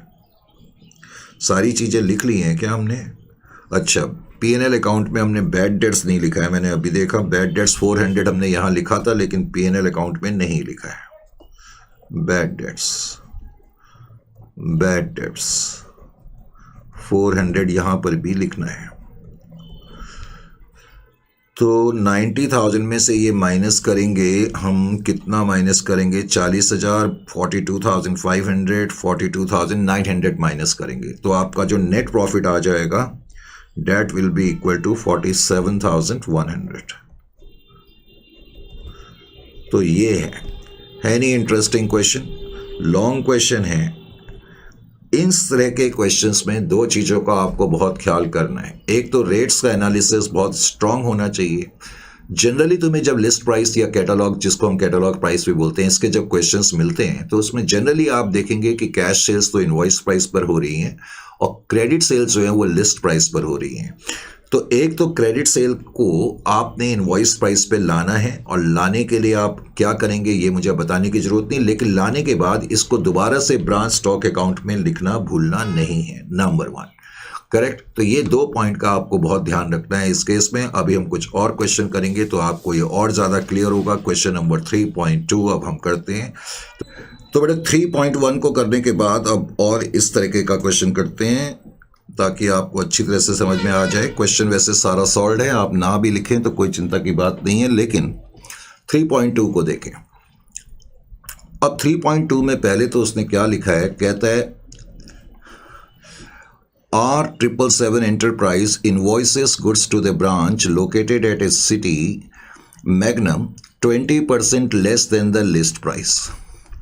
मैंने कहा कि लिस्ट प्राइस को कैटलॉग प्राइस भी कहते हैं, correct, which is cost plus 50%। अब की बार उसने क्या दिया हुआ है कि जो गुड्स भेजे जाते हैं 20% less than the list price पर भेजे जाते हैं, और जो लिस्ट प्राइस है कॉस्ट प्लस 50% है। तो ध्यान से देखें अब की बार मैं क्या कर रहा हूं। सपोज पहला काम तो आपको रेट्स पे कंट्रोल करना है। Suppose cost price is equal to 100। Suppose cost price 100 है, तो उसने कहा कि जो लिस्ट प्राइस है वो कॉस्ट प्लस 50% है। तो कॉस्ट में आप 50% पहले तो ऐड कर दें, तो इसका मतलब लिस्ट प्राइस जो हो जाएगी वो कितनी हो जाएगी, list price will be equal to 150। List price जो हो जाएगी वो 150 की होगी, correct. Goods are sent at 20% less than the list price. अब आप इसमें से 20% माइनस कर दें। 20% 150 का मैं लूंगा तो वो कितना आ जाएगा, 30 आ जाएगा। इसका मतलब 120 जो हो गया वो क्या आ जाएगा, 120 will be your invoice price. तो अब की बार हमारे पास 3 प्राइस कौन कौन सी हो गई, एक तो कॉस्ट प्राइस 100 हो गई, इनवॉइस प्राइस हो गई और लिस्ट प्राइस हो गई। कॉस्ट प्राइस 100 है, लिस्ट प्राइस जो है 120 है, और लिस्ट प्राइस आपकी 150 है। पहले तो ये चीज़ आपको इस क्वेश्चन में मालूम होनी चाहिए। Is it clear to you? अब जब ये चीज़ मालूम होनी चाहिए तो उसके बाद आपको रेट्स भी बनाने आने चाहिए। अब रेट्स बनाने के लिए मैंने अब आपको तरीका बता ही दिया है कि सबसे पहले तो आप कॉस्ट प्राइस को लिखें। कॉस्ट प्राइस 100 है और आपकी जो इनवॉइस प्राइस है वो है 120, और इनवॉइस प्राइस के अलावा लिस्ट प्राइस जो है वो है आपकी 160। अभी अभी मैंने बताया था कि पहले तो आप कॉस्ट प्राइस और इनवॉइस प्राइस का डिफरेंस देखेंगे। इनका जो डिफरेंस है वो 20 आ जाएगा। 20 डिवाइडेड बाई 120, आप इसको शॉर्ट करना चाहते हैं तो 1/6 आ जाएगा। Isn't it or not? इसका मतलब ये जो रेट है, पहले तो ये rate of loading on invoice price है क्योंकि डिनोमिनेटर में इनवॉइस प्राइस है। अब ये रेट किसी इनवॉइस प्राइस वाले आइटम पर ही लग सकता है, नंबर 1, और वो आइटम उतर करके कॉस्ट प्राइस पर आ जाएगा। एक तो ये हो गया। उसके अलावा जैसे पिछले क्वेश्चन में हमने देखा था, अब इनवॉइस प्राइस और लिस्ट प्राइस के बीच में फासला 40 रुपए का है, तो 40/160, सॉरी लिस्ट प्राइस 150 है, मैंने 160 लिख दी, एक्सट्रीमली सॉरी। लिस्ट प्राइस 150 की है, तो इसका मतलब जो डिफरेंस है वो 30 का है। लिस्ट प्राइस और इनवॉइस प्राइस के बीच में मार्जिन 30 है। अब मैं इसको डिवाइडेड बाई 150 करूंगा तो डिनोमिनेटर में लिस्ट प्राइस आ गई। पहले तो मैं इसको शॉर्ट कर लूँ 1/5, तो डिनोमिनेटर में लिस्ट प्राइस है, इसका मतलब ये रेट किसी लिस्ट प्राइस वाले आइटम पर ही लग सकता है, और लिस्ट प्राइस पर हम इसको अप्लाई करेंगे तो वो इनवॉइस प्राइस पर आ जाएगा, क्योंकि जो हमने गैप लिया है वो लिस्ट प्राइस और इनवॉइस प्राइस का लिया है, इसलिए लिस्ट प्राइस पे अप्लाई करने पर वो इनवॉइस प्राइस पर आएगा। और इसी तरीके से इसमें भी आप कॉस्ट प्राइस और लिस्ट प्राइस के बीच का डिफरेंस भी देख सकते हैं। कॉस्ट प्राइस और लिस्ट प्राइस का डिफरेंस 100 का है। 100 को मैं डिवाइड कर दूं, कॉस्ट प्राइस और लिस्ट प्राइस के बीच में डिफरेंस जो है वो 50 रुपीज़ का है। 50 रुपीज़ का है, तो 50 को मैं डिवाइड कर दूं 150 से, तो डिनोमिनेटर में अभी भी मैंने लिस्ट प्राइस लिखी है, डिनोमिनेटर में लिस्ट प्राइस लिखी है, तो ये भी जो रेट है लिस्ट प्राइस पर है, लेकिन जब इस रेट को तुम अप्लाई करोगे किसी लिस्ट प्राइस वाले आइटम पर तो वो कॉस्ट प्राइस पर आ जाएगी। पहले तो रेट्स पे कंट्रोल करने का आर्ट आपको आना चाहिए। अब इस क्वेश्चन में उसने एक चीज़ और दे दी। अब वो कह रहा है कि जो इंस्ट्रक्शंस हैं वो वही हैं जो पिछले क्वेश्चन में थी कि कस्टमर को जो हम कैश में बेचेंगे इनवॉइस प्राइस पर बेचेंगे और क्रेडिट में बेचेंगे तो लिस्ट प्राइस पर बेचेंगे। अब यहाँ एक लाइन और लिखी है, and also to allow discount for prompt payment. Also to allow discount on prompt payment का मतलब क्या है? देखो जाहिर है पहले तो आपकी बार इंस्ट्रक्शंस जो दी गई हैं, इंस्ट्रक्शंस जो दी गई हैं पिछले क्वेश्चन की तरह दी गई हैं इंस्ट्रक्शंस, करेक्ट। इंस्ट्रक्शंस का जहां तक सवाल है पिछले क्वेश्चंस की तरह इसमें भी इंस्ट्रक्शंस हैं कि भाई आप कैश में जब बेचोगे तो इनवॉइस प्राइस पर बेचोगे और लिस्ट प्राइस पे बेचोगे, सॉरी क्रेडिट सेल्स जब करोगे तो वो लिस्ट प्राइस पर करोगे।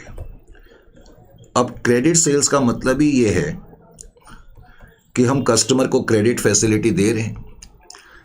देखो हमने किसी कस्टमर को आज सामान बेचा और हमने उसको कहा भाई ठीक है 2 महीने के बाद 3 महीने के बाद पेमेंट दे देना। हम एक पर्टिकुलर टाइम पीरियड देते हैं अपने क्रेडिट कस्टमर को कि उस दौरान आप पेमेंट कर देंगे।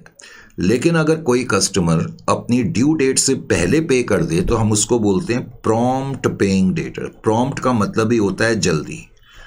तो यहाँ वो क्या कह रहा है कि अगर कोई कस्टमर समय से पहले पे करेगा, यहाँ पर इस लाइन का जो मतलब है and also to allow discount for prompt payment का मतलब अगर कोई कस्टमर समय से पहले पे करेगा तो उसको डिस्काउंट दिया जाएगा। ये क्वेश्चन है।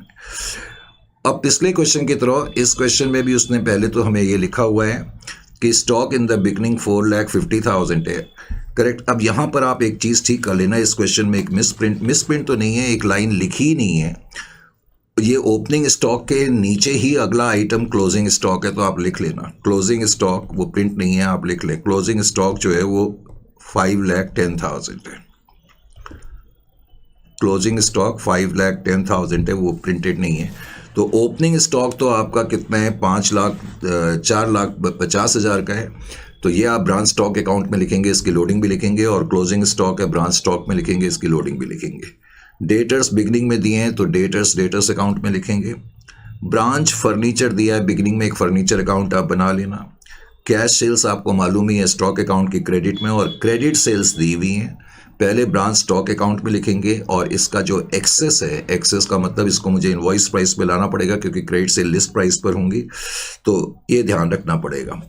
उसके अलावा गुड्स इनवॉइस टू ब्रांच, तो ये तुम ब्रांच स्टॉक की डेबिट में लिखोगे, इसकी लोडिंग भी लिखोगे। और अब की बार कह रहा है goods return by branch at invoice price, तो जो सामान आपने ब्रांच को भेजा था ब्रांच ने रिटर्न कर दिया, ये इनवॉइस प्राइस पर ही है और इसकी लोडिंग भी करेंगे। फिर ये एक्सपेंसेस तुम्हें दिए हुए 3,05,000 के। अच्छा स्टॉक एट दी एंड यहाँ पर लिखा है, मुझे लगा कि शायद दिया नहीं है, स्टॉक एट दी एंड दिया हुआ है, मिस प्रिंट नहीं है, तो इसको रहने ही दो। मुझे लगा कि शायद क्वेश्चन में नहीं दिया हुआ है, मैंने गलती से, तो दिया हुआ है closing stock at the and 5,10,000 है। फिर पेटी एक्सपेंसेस 11,000 के हैं। पेटी एक्सपेंसेस डायरेक्टली लिखे हुए तो पीएनएल अकाउंट में लिख देना। कैश रिसीट फ्रॉम डेटर्स 18,65,000 है। अब ये तुम्हें दिया हुआ है remittances by branch to head office. Remittances by branch to head office का वैसे तो कोई यूज़ नहीं है, तुम चाहो तो इस आइटम को इंटायरली इग्नोर भी कर सकते हो, लेकिन फिर भी मैं आपको कुछ समझाऊंगा इस आइटम के बारे में। फिर कह रहा है कि हमने कुछ डिस्काउंट अलाउड करा है, और मैंने आपको बताया था ये डिस्काउंट हमने उन डेटर्स को दिया होगा जिन्होंने समय से पहले पे करा होगा। फिर ब्रांच बैड डेट्स भी है, तो डिस्काउंट और बैड डेट्स डेटर्स में लिखेंगे, पीएनएल में भी लिखेंगे। फिर goods return by branch debtors है, goods return by branch debtors आपको मालूम है कि एक बार हम सेल्स रिटर्न में लिखते हैं, सॉरी सेल्स रिटर्न है, और एक बार हम डेटर्स में लिखते हैं, और उसके अलावा फिर हम ब्रांच स्टॉक अकाउंट की डेबिट में भी लिखते हैं। लास्ट में उसने लिखा है it was decided to make a provision of 42,500 on closing debtors for prompt payment.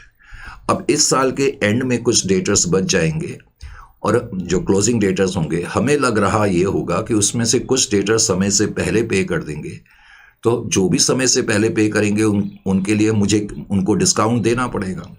तो ये मैं पीएनएल अकाउंट की डेबिट में लिखूंगा प्रोविजन फॉर डिस्काउंट 42,500, ठीक है। और वो कह रहा है कि फर्नीचर को 10% पर एनम के हिसाब से डेप्रिशिएट करना है। तो अगर आप फर्नीचर अकाउंट नहीं बनाना चाहते तो डायरेक्टली भी कर सकते हैं। ये क्वेश्चन पिछले क्वेश्चन के मुकाबले मुश्किल नहीं है और थोड़ा ज़्यादा कंपैरेटिवली इजी है। तो जस्ट वेट।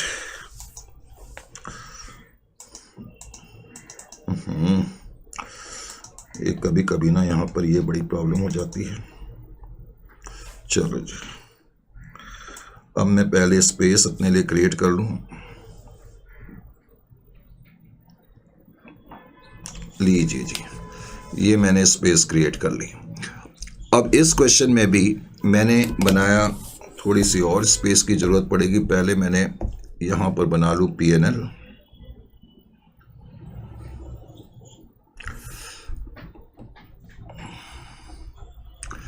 एक तो ब्रांच PNL मैंने बनाया, डेटर्स भी बना लूँ, डेटर्स अकाउंट भी बना दिया।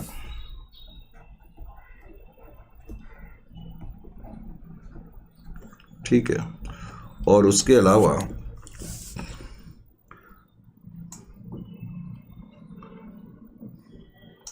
फिर हमने ब्रांच स्टॉक अकाउंट वगैरह बनाए।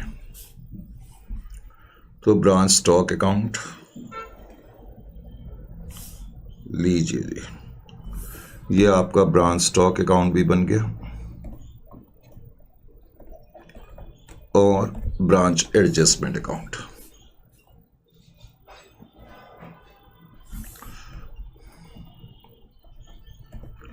Branch adjustment account. मेरी एडवाइस ये होगी कि इस क्वेश्चन का सॉल्यूशन आप नोट कर लेना। हो सकता है सॉल्यूशन में कुछ मिस प्रिंट्स हों इस पर्टिकुलर क्वेश्चन के, तो देख लेना। अदरवाइज जो मिस प्रिंट्स हैं उनको आप ठीक कर लेना। सॉल्यूशन मैं कर ही रहा हूँ।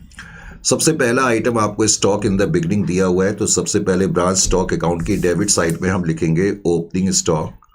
तो ओपनिंग स्टॉक 4,50,000 का है, मुझे बताने की ज़रूरत नहीं है। अब ये ओपनिंग स्टॉक है, इसकी लोडिंग जो है ब्रांच एडजस्टमेंट अकाउंट पे करी जाएगी। ब्रांच एडजस्टमेंट अकाउंट में आप लिखेंगे लोड, करेक्ट। ओपनिंग स्टॉक, अब ओपनिंग स्टॉक आपका 4,50,000 का है। जाहिर है कि ये इनवॉइस प्राइस पर है और इनवॉइस प्राइस को मुझे कन्वर्ट करना है। इनवॉइस प्राइस को मुझे कन्वर्ट करना है तो मैंने आपको ये बताया था 1/6 का मुझे रेट अप्लाई करना पड़ेगा, इजंट इट और नॉट। तो 1/6 में इसमें अप्लाई कर दूंगा, 1/6। तो कॉस्ट प्राइस 100 है, इनवॉइस प्राइस 120 है, तो 1/6 तुम इसमें अप्लाई करोगे। अब 1/6 जब इसमें अप्लाई करूंगा तो ये आ जाएगा, कितना आ जाएगा मुझे चेक करना पड़ेगा। 4,50,000 divided by 6 that is equal to 75,000। तो 75,000 इसकी लोडिंग आ गई है। ठीक है, लोडिंग जो है वो 75,000 है।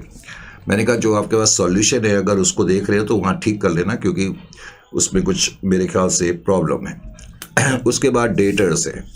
डेटर्स जो हैं वो 3,60,000 डेटर्स अकाउंट में जैसे आप लिखते हैं वैसे आपने लिखा 3,60,000।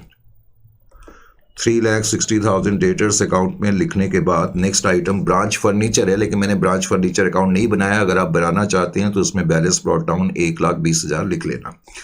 फिर उसके बाद कैश सेल्स है और cash sales branch stock account की क्रेडिट में हम लिखते ही हैं। तो कैश सेल्स हमने लिखा और कैश सेल्स का अमाउंट जो है वो 13,60,000 है।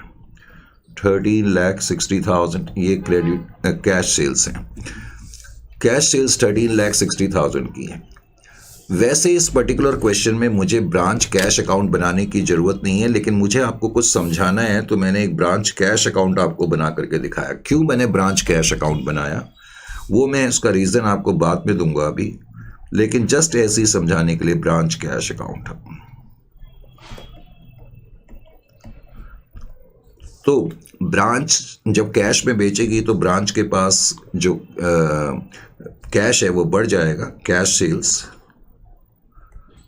और कैश सेल्स आपने देखा कितने की हैं, 13,60,000 की हैं।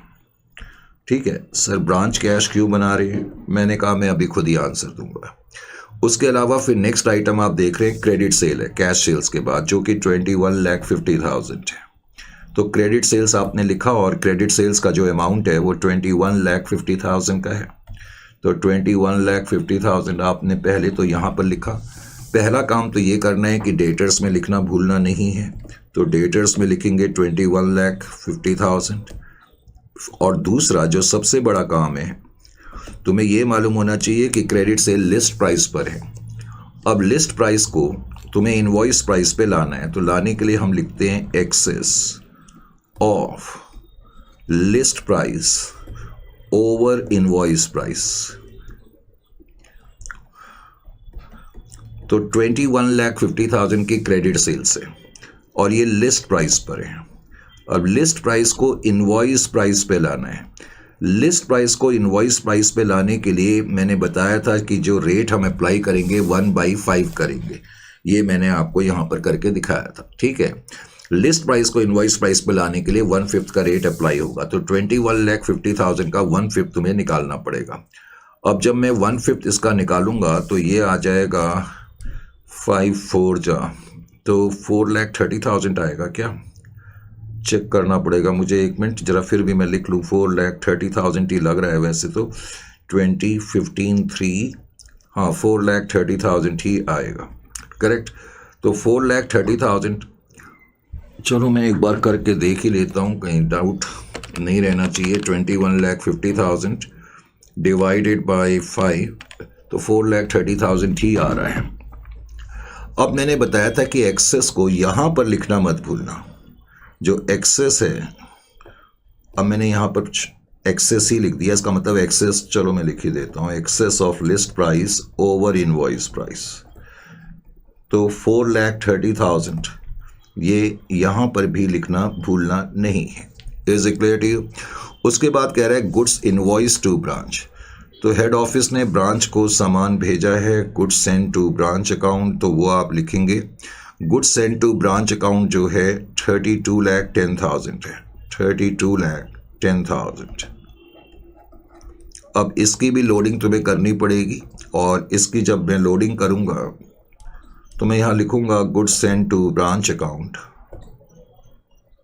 Goods send to branch account, और 32,10,000 का मुझे निकालना पड़ेगा 1/6, और 1/6 आ जाएगा इसका 5,35,000, 5,35,000। उसके बाद अगला ही जो आइटम है वो कहता है कि गुड्स रिटर्न बाय ब्रांच। अब कहता है ब्रांच ने गुड्स रिटर्न कर दिए, तो goods send to branch returns पहले तो आप लिखेंगे goods send to branch returns, और goods send to branch returns का जो अमाउंट है वो 84,000 है, तो 84,000 आपने लिखा, 84,000। अब इसकी लोडिंग जो है वो आपने लिखनी भूलनी नहीं है, तो load on goods send to branch return. अब की बार जो ये गुड्स रिटर्न हुए हैं वो इनवॉइस प्राइस पर ही हैं, तो 84,000 है, 84,000 का 1/6 that is equal to 14,000। फिर क्वेश्चन में तुम्हें उसके बाद एक्सपेंसेस दिए हुए हैं, तो एक्सपेंसेस आप ब्रांच P&L अकाउंट में लिख लें। जो एक्सपेंसेस तुम्हें दिए हुए हैं, रेंट है, सैलरी है, मिला करके मैं डायरेक्टली एक्सपेंसेस ही लिख देता हूं, और ये हैं 3,05,000 के, 3,05,000। एक्सपेंसेस के बाद अगला item stock at the end है, तो बैलेंस कैरी डाउन आप लिखेंगे 5,10,000, और इसकी लोडिंग भी आपको करनी पड़ेगी। अब जब आप इसकी लोडिंग करेंगे क्लोजिंग स्टॉक की, तो 5,10,000 इंटू 1/6 करेंगे, तो डेट इज इक्वल टू 85,000।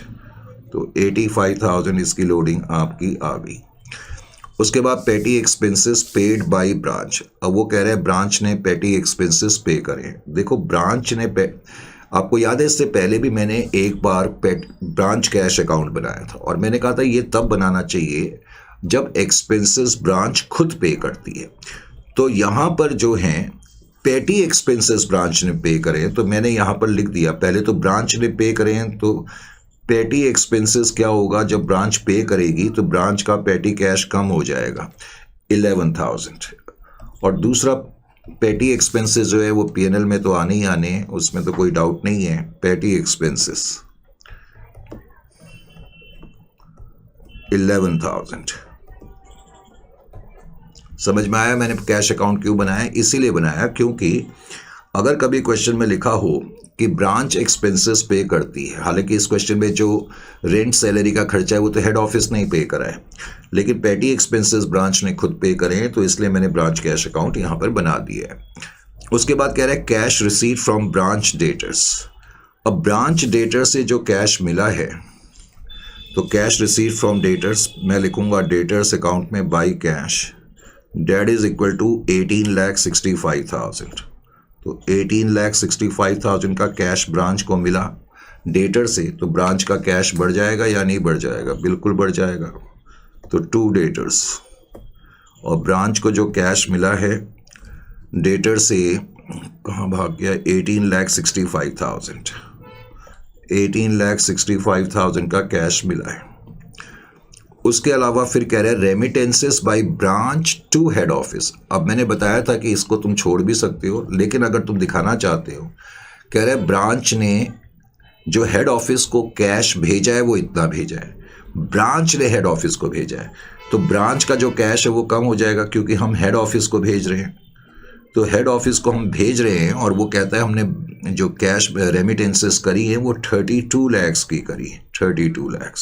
तो ये तुम यहाँ पर ऐसे शो कर सकते हो अगर तुम दिखाना चाहते हो तो। उसके बाद कह रहे हैं डिस्काउंट अलाउड टू ब्रांच। अब डिस्काउंट पहले तो डेटर्स अकाउंट में लिखेंगे डिस्काउंट। अब डिस्काउंट जो है वो 1,85,000 का है, तो 1,85,000। और उसके बाद ही बैड डेट्स हैं, तो मैं पहले बैड डेट्स भी यहाँ लिख दूँ। तो बैड डेट्स जो है वो 15,800 के हैं, 15,800। अब डिस्काउंट और बैड डेट्स जो हैं वो आप ब्रांच पीएनएल अकाउंट में भी लिखेंगे। तो डिस्काउंट जो है वो 1,85,000 है, 1,85,000 आपने यहाँ पर लिखा। उसके अलावा बैड डेट्स हैं, तो बैड डेट्स भी आप यहाँ पर लिखेंगे। Bad debts 15,800। बैड डेट्स के बाद फिर अगला आइटम जो है वो goods return by branch debtors है। अब की बार सिर्फ इतना ही लिखा है कि ब्रांच डेटर्स ने गुड्स रिटर्न करे हैं, तो सेल्स रिटर्न के रूप में एक तो मैं यहाँ लिखूंगा 12,600, और उसके अलावा फिर हम यहाँ पर भी लिखेंगे सेल्स रिटर्न के रूप में sales returns, that is 12,600। Is it clear to you? फिर नीचे उसने कहा it was decided to make a provision for discount of 42,500। देखो इसका मतलब क्या होता है, ये मैं अब इसका मतलब समझाने से पहले, सपोज मैं डेटर्स अकाउंट को टैली करूं, तो डेटर्स अकाउंट से तुम्हारे पास क्लोजिंग बैलेंस निकल आएगा, और डेटर्स अकाउंट से जो तुम्हारे पास क्लोजिंग बैलेंस निकलेगा वो 4,31,600 का आ जाएगा। अब ये तुम्हारे डेटर्स थे इस साल के अंत में, करेक्ट। अब एक एंटिटी को ये मालूम है कि डेटर्स, कुछ तो डेटर्स है जो समय पर पे करेंगे, लेकिन कुछ डेटर हो सकता है कि अपने समय से पहले पे कर दें। तो हमारी कंपनी को लग रहा होगा कि इसमें से कुछ डेटर समय से पहले पे कर देंगे, तो उनको हमें डिस्काउंट देना पड़ेगा। Are you getting my point और नॉट? और अकाउंट्स में एक रूल है कि एक्सपेक्टेड लॉसेस जो होते हैं उनको हम करंट ईयर में ही दिखाते हैं, हालांकि ये तो नेक्स्ट ईयर में ही खर्चा होगा ना, अगर होगा भी तो, लेकिन कंजर्वेटिज्म के मुताबिक, जिसको तुम प्रूडेंस भी बोलते हो, एक्सपेक्टेड लॉसेस को हमें इमीडिएटली अपने पीएनएल में दिखाना पड़ता है। यानी कि इनमें से कुछ डेटर्स हैं जो प्रॉम्प्ट पेइंग हैं, यानी कि हमें ऐसा लग रहा होगा कि कुछ प्रॉम्प्ट पेइंग डेटर्स होंगे, तो वो बिकॉज समय से पहले पे करेंगे तो उनको डिस्काउंट देना पड़ेगा, तो डिस्काउंट देना पड़ेगा, इसीलिए हमें एक प्रोविजन बनाना पड़ेगा। तो प्रोविजन फॉर डिस्काउंट भी मुझे यहाँ पर लिखना पड़ेगा, प्रोविजन फॉर डिस्काउंट। तो प्रोविजन फॉर डिस्काउंट, करेक्ट।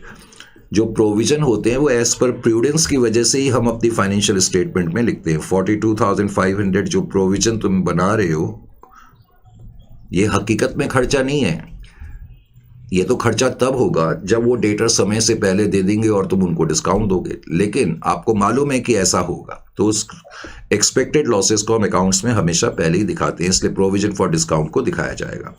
उसके अलावा फर्नीचर पे डेप्रिसिएशन भी देना है 10% पर एनम। आपका जो फर्नीचर था वो 1,20,000 का था, तो 1,20,000 का 10% 12,000, ये भी आप लिख देंगे। Is it clear to you और नॉट? तो ये है इस क्वेश्चन में। तो इस क्वेश्चन में मैंने कहा ये पिछले क्वेश्चन के मुकाबले कंपैरेटिवली आप कह सकते हो कि थोड़ा सा इजी है। होने को तो पिछला भी इजी था, बिकॉज वो पहला क्वेश्चन था, इसलिए आपको टफ लगा। अच्छा जी, अब इसको मैं टैली करूंगा, तो टैली करने के बाद अब मुझे देखना पड़ेगा कि इसमें शॉर्टेज वगैरह कितनी है या डेफिशिएंसी वगैरह कितनी है। तो शॉर्टेज या डेफिशिएंसी के लिए सबसे पहले इसको टैली करते हैं। टैली करने के बाद ही पता लगेगा कि डेफिशिएंसी या शॉर्टेज कितनी आ रही है। करेक्ट। अब क्रेडिट साइड का जो टोटल है 13,60,000 plus 21,50,000 plus 84 plus 510। Credit side का टोटल तो 41,04,000। अब जरा इधर का टोटल भी देख लें पहले। 450 प्लस 3210 प्लस 430 और प्लस 12, जस्ट वेट एक मिनट के लिए, 4102 और इसमें 600 भी ऐड हो जाएगा। तो इधर का टोटल तो इतना आ रहा है, यानी कि आपकी बात डेबिट साइड का टोटल जो है वो कितना डेबिट साइड का बड़ा है या इधर का बड़ा है? टोटल जो है क्रेडिट साइड का बड़ा है या डेबिट साइड का बड़ा है? मेरे को लग रहा है कि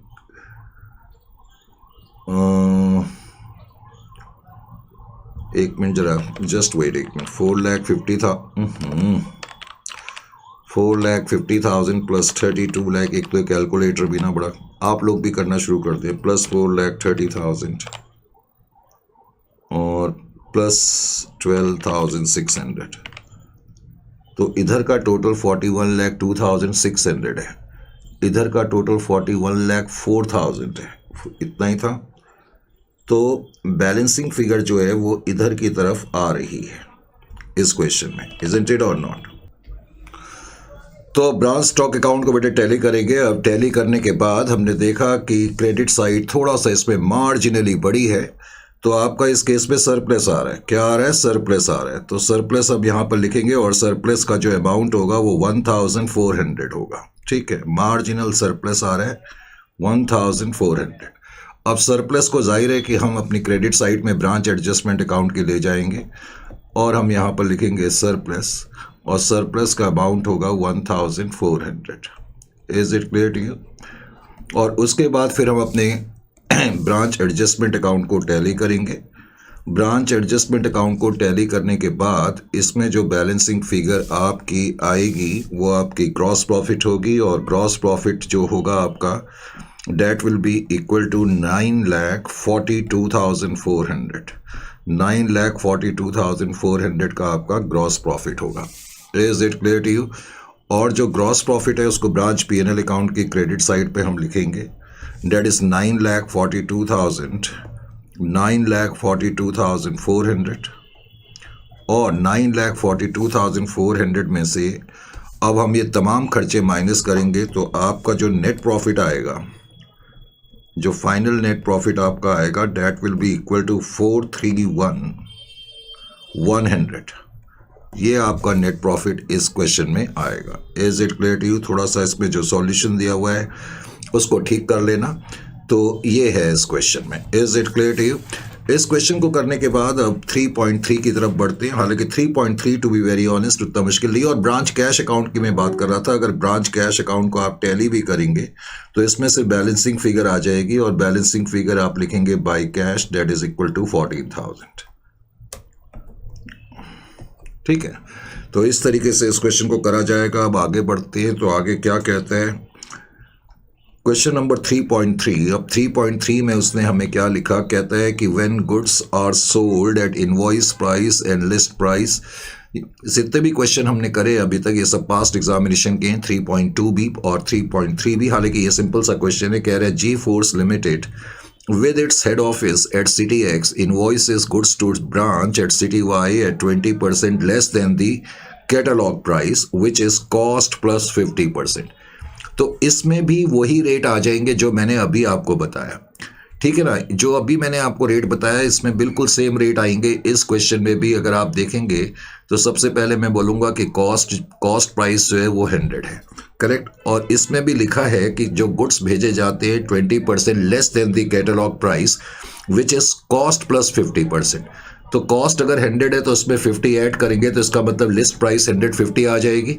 और 20% लेस पर गुड्स भेजे जाते हैं तो 150 का 20% 30 आ जाएगा और इनवॉइस प्राइस जो है वो 120 आ जाएगी। तो सेम क्वेश्चन है और इसमें भी रेट हम निकालेंगे तो cost price 100, invoice price 120, list price 120 आ जाएगी। इन दोनों के बीच में फासला 20 का है, 20/120, तो rate of loading on invoice price 1/6 आ जाएगा। ये रेट आप इनवॉइस प्राइस पर लगाएंगे तो कॉस्ट प्राइस पर वो आइटम आ जाएगा।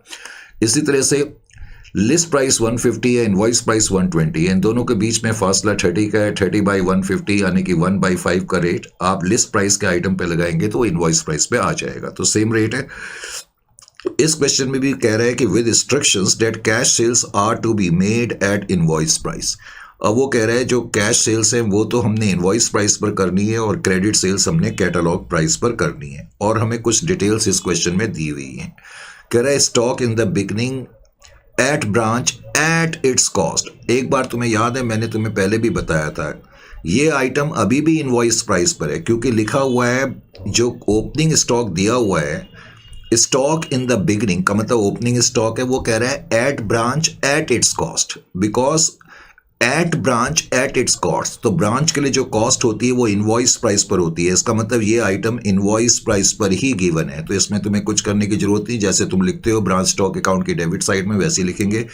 अब goods send to branch at cost to head office, तो ये आइटम कॉस्ट प्राइस पर है, इसको तुम्हें इनवॉइस प्राइस पर पहले लाना पड़ेगा। Is it clear to you? क्योंकि at cost to head office लिखा हुआ है। फिर कह रहा है goods received by the branch till the close of the year.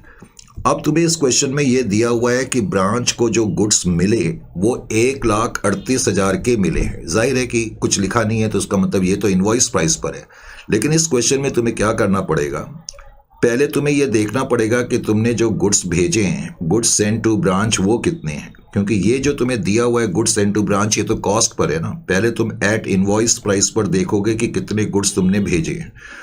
अब उन गुड्स में से वो कह रहा है कि ब्रांच को जो रिसीव हुए हैं वो 1,38,000 की इनवॉइस प्राइस के गुड्स रिसीव हुए हैं। तो जाहिर है कि अगर गुड्स सेंड टू ब्रांच की फिगर 1,38,000 से ज़्यादा की होगी तो जो डिफरेंस हो जाएगा वो गुड्स इन ट्रांजिट हो जाएगा। Is it clear to you और नॉट?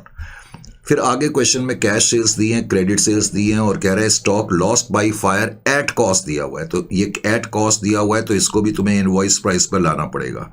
अब क्वेश्चन तुमसे और कुछ नहीं पूछ रहा, इसमें तुम्हें सिर्फ स्टॉक अकाउंट बनाना है, क्योंकि क्वेश्चन तुमसे पूछ रहा है calculate the amount of closing stock at branch.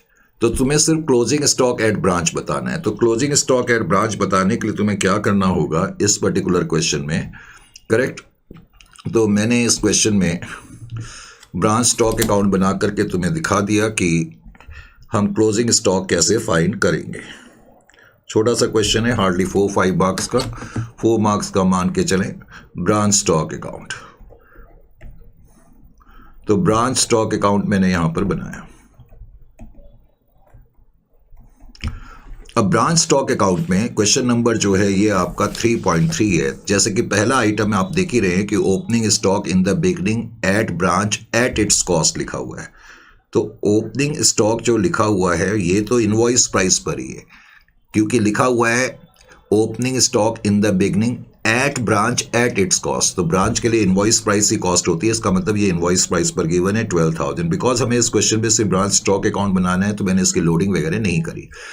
अब कह रहा है goods send to branch at cost to head office. तो गुड्स सेंड टू ब्रांच जो है वो तुम्हें कॉस्ट पर गिवन है, तो इसको तुम्हें पहले इनवॉइस प्राइस पे लाना पड़ेगा। अब ये कॉस्ट पर गिवन है, ध्यान ये रखना है ये कॉस्ट पर है और कॉस्ट है 1,40,000। अब इसको इनवॉइस प्राइस पे लाने के लिए तुम्हें क्या करना पड़ेगा, ध्यान से पहले अपने रेट्स को देखें। देखो, कॉस्ट प्राइस और इनवॉइस प्राइस के बीच में फासला 20 का था, तो 20/120 तो रेट ऑफ लोडिंग और इनवॉइस प्राइस का था। अगर मैं 20/100 कर दूं तो मैं बोलूँगा ये rate of loading on cost price पर हो गया। यानी कि अगर मुझे कॉस्ट को इनवॉइस प्राइस पे लाना होगा तो 20/100 का रेट अप्लाई करना पड़ेगा। तो मैं इसका 1/5 निकाल लेता हूँ, या 20/120, तो 20/100 डेट इज इक्वल टू 1/5, तो 28,000 आ जाएगा। तो 1,40,000 में 28,000 हम ऐड कर देंगे तो 1,68,000 आ गया। तो 1,68,000 के गुड्स हमने भेजे। अब मैं तुम्हें जो वो बता रहा था पॉइंट, अब तुम्हें पता लग गया कि हमने 1,68,000 की इनवॉइस प्राइस के गुड्स भेजे हैं, लेकिन ब्रांच को रिसीव हुए 1,38,000 के गुड्स। तो इसका मतलब कुछ गुड्स रास्ते में हैं। तो इन दोनों का अगर मैं डिफरेंस देखूं तो वो 30,000 आ जाएगा। इसका मतलब कुछ गुड्स रास्ते में हैं 30,000 के। तो गुड्स इन ट्रांजिट तुम्हें ऑपोजिट साइड पे लिखना पड़ेगा। ये गुड्स इन ट्रांजिट तुमने कैसे पता करा? क्योंकि तुमने 1,68,000 की इनवॉइस प्राइस के गुड्स भेजे थे और ब्रांच को जो गुड्स मिले हैं वो 1,38,000 की इनवॉइस प्राइस के गुड्स मिले हैं। Is it clear to you? तो इनका जो डिफरेंस है 30,000 गुड्स इन ट्रांजिट आ जाएगा। क्योंकि हम इससे ब्रांच स्टॉक अकाउंट बना रहे हैं तो इसलिए लोडिंग वगैरह हम नहीं कर रहे हैं। उसके बाद अगला आइटम जो है फिर कैश सेल्स और क्रेडिट सेल्स है। आपको मालूम है कि कैश सेल्स हम यहाँ पर लिखते हैं, तो कैश सेल्स जो हैं आपकी, कैश सेल्स का अमाउंट 46,000 का गिवन है। तो कैश सेल्स 46,000 आपने यहाँ पर लिख दी, कैश सेल्स 46। उसके बाद क्रेडिट सेल्स आपको गिवन है और क्रेडिट सेल्स का अमाउंट आप यहाँ पर लिखेंगे, और क्रेडिट सेल्स का जो अमाउंट आपको गिवन है that is equal to 1 lakh. लेकिन क्रेडिट सेल्स लिस्ट प्राइस पर हैं, ये चीज़ आपने भूलनी नहीं है, because credit sale list price पर हैं। तो लिस्ट प्राइस को आपने इनवॉइस प्राइस पे लाना भूलना नहीं है। तो यहाँ पर आपको लिखना पड़ेगा excess of list price, excess of list price over invoice price, excess of list price over invoice price. अब क्रेडिट सेल्स आपकी 1 लाख की गिवन है और ये लिस्ट प्राइस पर है। लिस्ट प्राइस को इनवॉइस प्राइस पे लाने के लिए पहले तो आप देखो यहाँ पर लिस्ट प्राइस लिखी है, यहाँ इनवॉइस प्राइस लिखी है।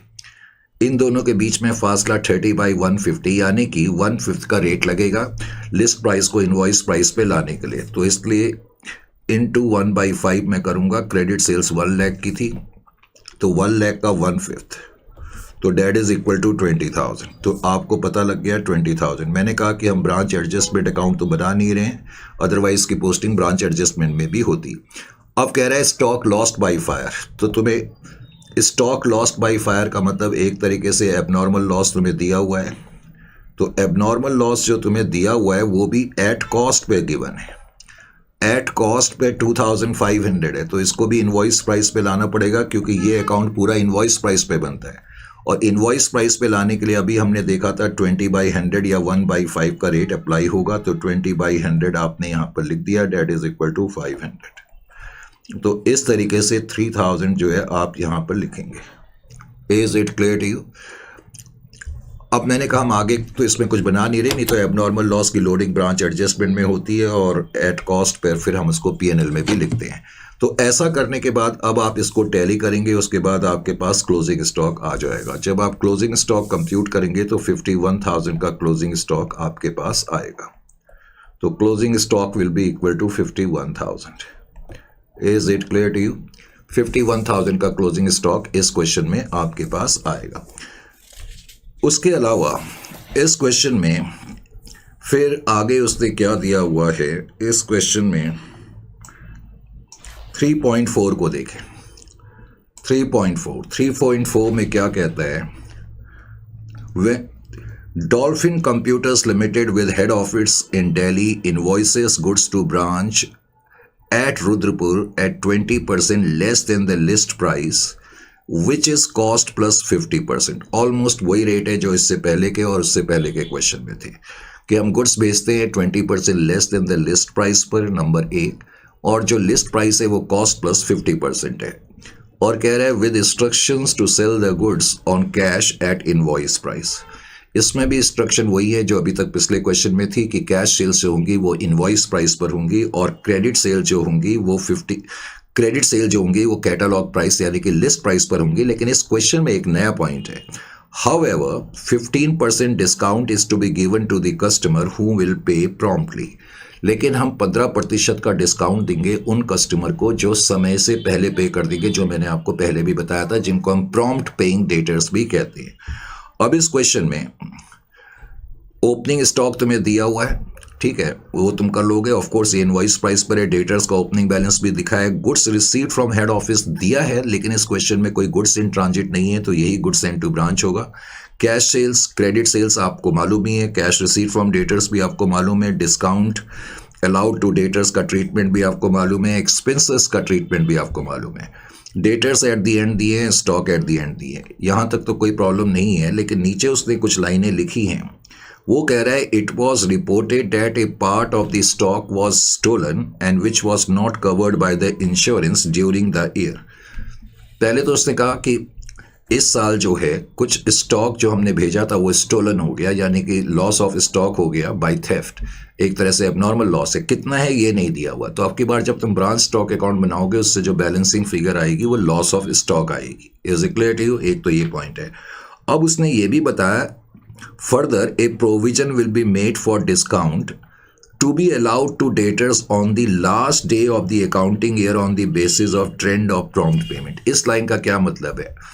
वो क्या कह रहा है कि ईयर के एंड में जो हमारे क्लोजिंग डेटर्स बनेंगे, जितने भी क्लोजिंग डेटर्स होंगे, हमें नहीं पता अभी कितने क्लोजिंग डेटर्स हैं, जितने भी क्लोजिंग डेटर्स होंगे, वो कह रहा है उन क्लोजिंग डेटर्स के लिए हमें एक प्रोविजन फॉर डिस्काउंट बनाना पड़ेगा, क्योंकि हम लोग उन डेटर्स को जो समय से पहले पेमेंट देते हैं हम उनको 15% का डिस्काउंट देते हैं। तो जाहिर है जो इस साल के एंड में डेटर्स बच जाएंगे, आने वाले साल में उनमें से कुछ डेटर समय से पहले पे करेंगे, तो उनको डिस्काउंट देना पड़ेगा। तो उससे निपटने के लिए हमें एक प्रोविज़न बनाना पड़ेगा, ये इस लाइन का मतलब है। अब ये कैसे बनाएंगे, कैसे सब कुछ करेंगे, इसको समझने के लिए आप इस क्वेश्चन को देखें। तो इसको भी मैं ज़रा तरीके से ही, फिर सारे क्वेश्चन मैंने हमेशा तरीके से ही कराए हैं, तो इसको भी हम करते हैं 3.4। ये भी इंटरेस्टिंग क्वेश्चन है। अब वैसे तो मुझे रेट्स का एनालिसिस करने की ज़रूरत नहीं पड़नी चाहिए, लेकिन चलो फिर तुम भी क्या याद रखोगे रेट्स एनालिसिस। तो पहले तो रेट्स का ही एनालिसिस करके जल्दी से मैंने तुम्हें बता दिया। हालांकि जो हमने सेकंड और थर्ड क्वेश्चन में करा था वही चीज़ इसमें भी है। सबसे पहले तो हम कॉस्ट को 100 मानेंगे। सपोज कॉस्ट इज़ 100, तो उसने कहा कि जो लिस्ट प्राइस है वो कॉस्ट प्लस 50% है, तो इसमें हम 50% ऐड करेंगे, डेट इज़ इक्वल टू 50। तो इसका मतलब 150 जो हो जाएगी वो लिस्ट प्राइस हो जाएगी। क्या हो जाएगी? लिस्ट प्राइस हो जाएगी। अब कह रहा है गुड्स जो हम भेजते हैं वो 20% less than the list price पर भेजते हैं। तो इसका मतलब जो आप गुड्स भेजते हैं यानी कि invoice price that will be equal to 120। Is it clear to you?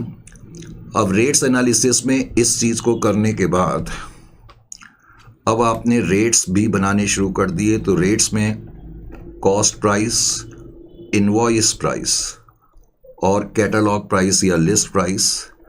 अब आपको मालूम है कि कॉस्ट प्राइस 100 है, इनवॉइस प्राइस जो है वो 120 है और लिस्ट प्राइस 150 है। 100 और 120 के दरमियान जो फासला है द गैप इज 20 बाई 120 या 1/6। तो डिनोमिनेटर में हमने लिस्ट प्राइस डिनोमिनेटर में हमने इनवॉइस प्राइस रखी है। तो this is rate of loading on invoice price to convert invoice price into cost price. इसका मतलब ये होता है। इसी तरह से इनवॉइस प्राइस और लिस्ट प्राइस के बीच में फासला 30 का है, 30 बाई 150 और 1/5।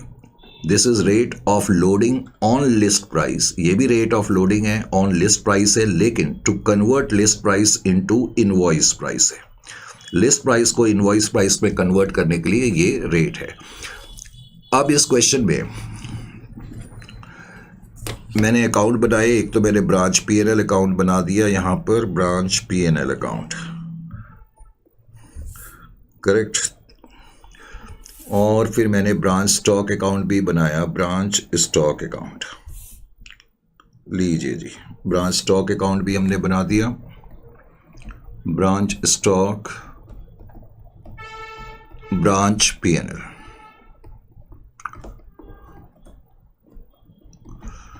ब्रांच एडजस्टमेंट, ये ब्रांच एडजस्टमेंट भी बना दिया।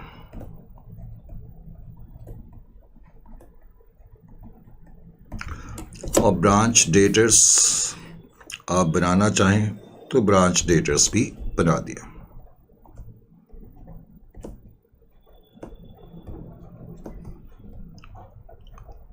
करेक्ट, ये अकाउंट हमने बना दिए। अब सबसे पहले तो थोड़ा सा लगता है स्पेस की और जरूरत पड़ेगी, लीजिए। तो सबसे पहला item stock in the beginning है, मुझे अब बताने की ज़रूरत नहीं है। थोड़ा सा मैंने बाकी क्वेश्चंस की अपेक्षा इस क्वेश्चन को थोड़ा सा तेज़ गति से करा। 24,000 ब्रांच स्टॉक अकाउंट पहले तो मैं डेबिट में लिखूंगा। जाहिर है कि ये जाहिर है कि ये जो है इनवॉइस प्राइस पर है। इसकी लोडिंग ब्रांच एडजस्टमेंट अकाउंट में जैसे हम लिखते हैं वैसे ही हमने लिखी, लोड ऑन ओपनिंग स्टॉक, और ओपनिंग स्टॉक 24,000 है। हमने अभी अभी रेट देखा था, जो रेट हमारा निकला था 20/120 यानी कि 1/6, तो इसका मतलब 4,000 इसके अंदर लोडिंग आ जाएगी।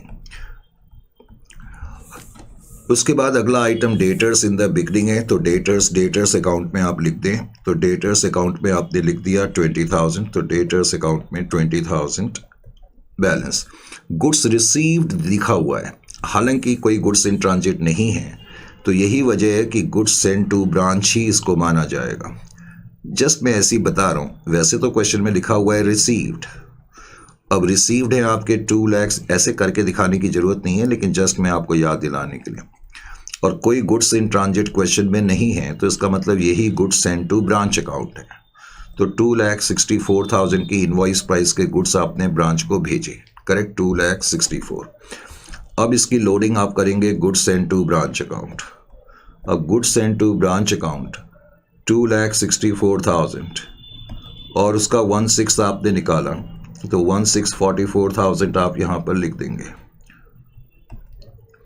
इसकी लोडिंग निकालने के बाद फिर आगे आइटम दिया हुआ है cash sales and credit sales. अब कैश सेल्स का जो अमाउंट दिया है, तो आप कैश सेल्स यहाँ पर लिखेंगे। कैश सेल्स जो है वो 92,000 की आपको गिवन है, 92,000 आपने यहाँ पर लिखा। कैश सेल्स के बाद आप क्रेडिट सेल्स यहाँ पर लिखेंगे, क्रेडिट सेल्स। अब क्रेडिट सेल्स का जहाँ तक सवाल है, 2 लाख की क्रेडिट सेल्स है, तो क्रेडिट सेल्स 2 लाख आपने यहाँ पर लिख दी।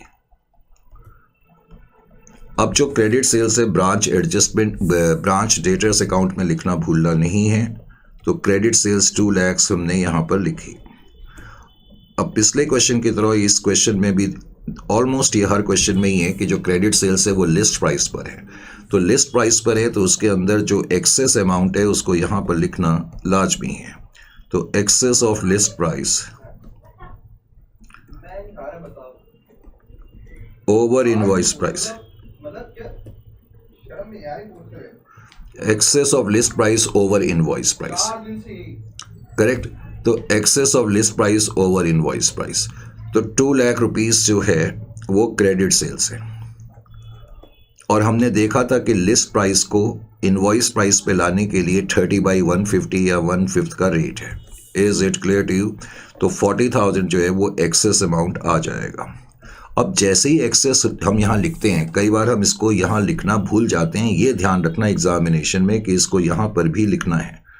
तो एक्सेस मैंने अभी फिलहाल एक्सेस ही लिख दिया, excess of list price over invoice price 40,000। Is it clear to you? उसके बाद लिखा है कैश रिसीव फ्रॉम डेटर्स। अब कैश रिसीव फ्रॉम डेटर्स यहाँ पर आप लिखेंगे बाय कैश। डेटर्स से आपको जो कैश मिला है वो 1,71,270 का मिला है, करेक्ट। उसके बाद डिस्काउंट अलाउड टू डेटर्स है, तो डिस्काउंट आपने यहाँ पर लिखा। डिस्काउंट जो है वो 26,730 का है, तो डिस्काउंट यहाँ पर लिखेंगे। और डिस्काउंट जाहिर है कि P&L अकाउंट में भी हमें लिखना पड़ता है, तो डिस्काउंट जो है 26,730 ये हमने यहाँ पर लिख दिया। अब डिस्काउंट के बाद नेक्स्ट आइटम आप देख रहे हैं एक्सपेंसेस है, तो एक्सपेंसेस भी आप लिखी दो 12,000 रुपये के, तो 12,000 रुपये के खर्चे भी आपने लिख दिए। फिर उसका next item debtors at the end है, तो क्लोजिंग डेटर्स तुम्हें क्वेश्चन में दे दिया है, 22,000 का क्लोजिंग डेटर्स है, 22,000। 22,000 का क्लोजिंग डेटर्स के बाद फिर इस क्वेश्चन में जो तुम्हें दिया हुआ है स्टॉक एट द एंड 30,000। अब स्टॉक एट द एंड यानी कि क्लोजिंग बैलेंस स्टॉक का तुम्हारे पास है, closing stock is equal to 30,000। अब क्लोजिंग स्टॉक की लोडिंग भी आपको लिखनी पड़ेगी। तो क्लोजिंग स्टॉक की लोडिंग हमने लिखी, तो load on closing stock, load on closing stock. अब क्लोजिंग स्टॉक 30,000 है और 30,000 की loading 1/6 that is equal to 5,000। अब यहां तक तो बेसिकली क्वेश्चन खत्म हो चुका है। अब सबसे पहले जैसा कि मैंने कहा था, इस क्वेश्चन को जब मैं सॉल्व करूंगा तो इस क्वेश्चन में क्लोजिंग स्टॉक तो मुझे पहले से ही गिवन है। वैसे तो अब बैलेंसिंग फिगर जो आई उससे मुझे शॉर्टेज लेना चाहिए, लेकिन इस क्वेश्चन में हम उसको शॉर्टेज ना लेकर के loss of stock by theft लिख देंगे, यानी कि एक तरीके से abnormal loss. Loss of stock हम उसको लिखेंगे, loss of stock by theft अगर लिखना चाहते हो तो एक तरीके का ये एबनॉर्मल लॉस ही है। ब्रैकेट में मैंने एबनॉर्मल लॉस लिख दिया। Is it clear to you? तो बैलेंसिंग फिगर जो तुम्हारी आ जाएगी वो 6,000 की आ जाएगी। और इसको मैंने अब की बार लॉस ऑफ स्टॉक क्यों लिखा, क्योंकि मैंने बताया क्वेश्चन में लिखा हुआ है कि इस साल कुछ स्टॉक चोरी हो गया और वो फिगर तुम्हें गिवन नहीं थी, तो वो तुमने अब निकाल ली। अब जो ये लॉस ऑफ स्टॉक आया है इसकी भी लोडिंग आपको करनी पड़ेगी।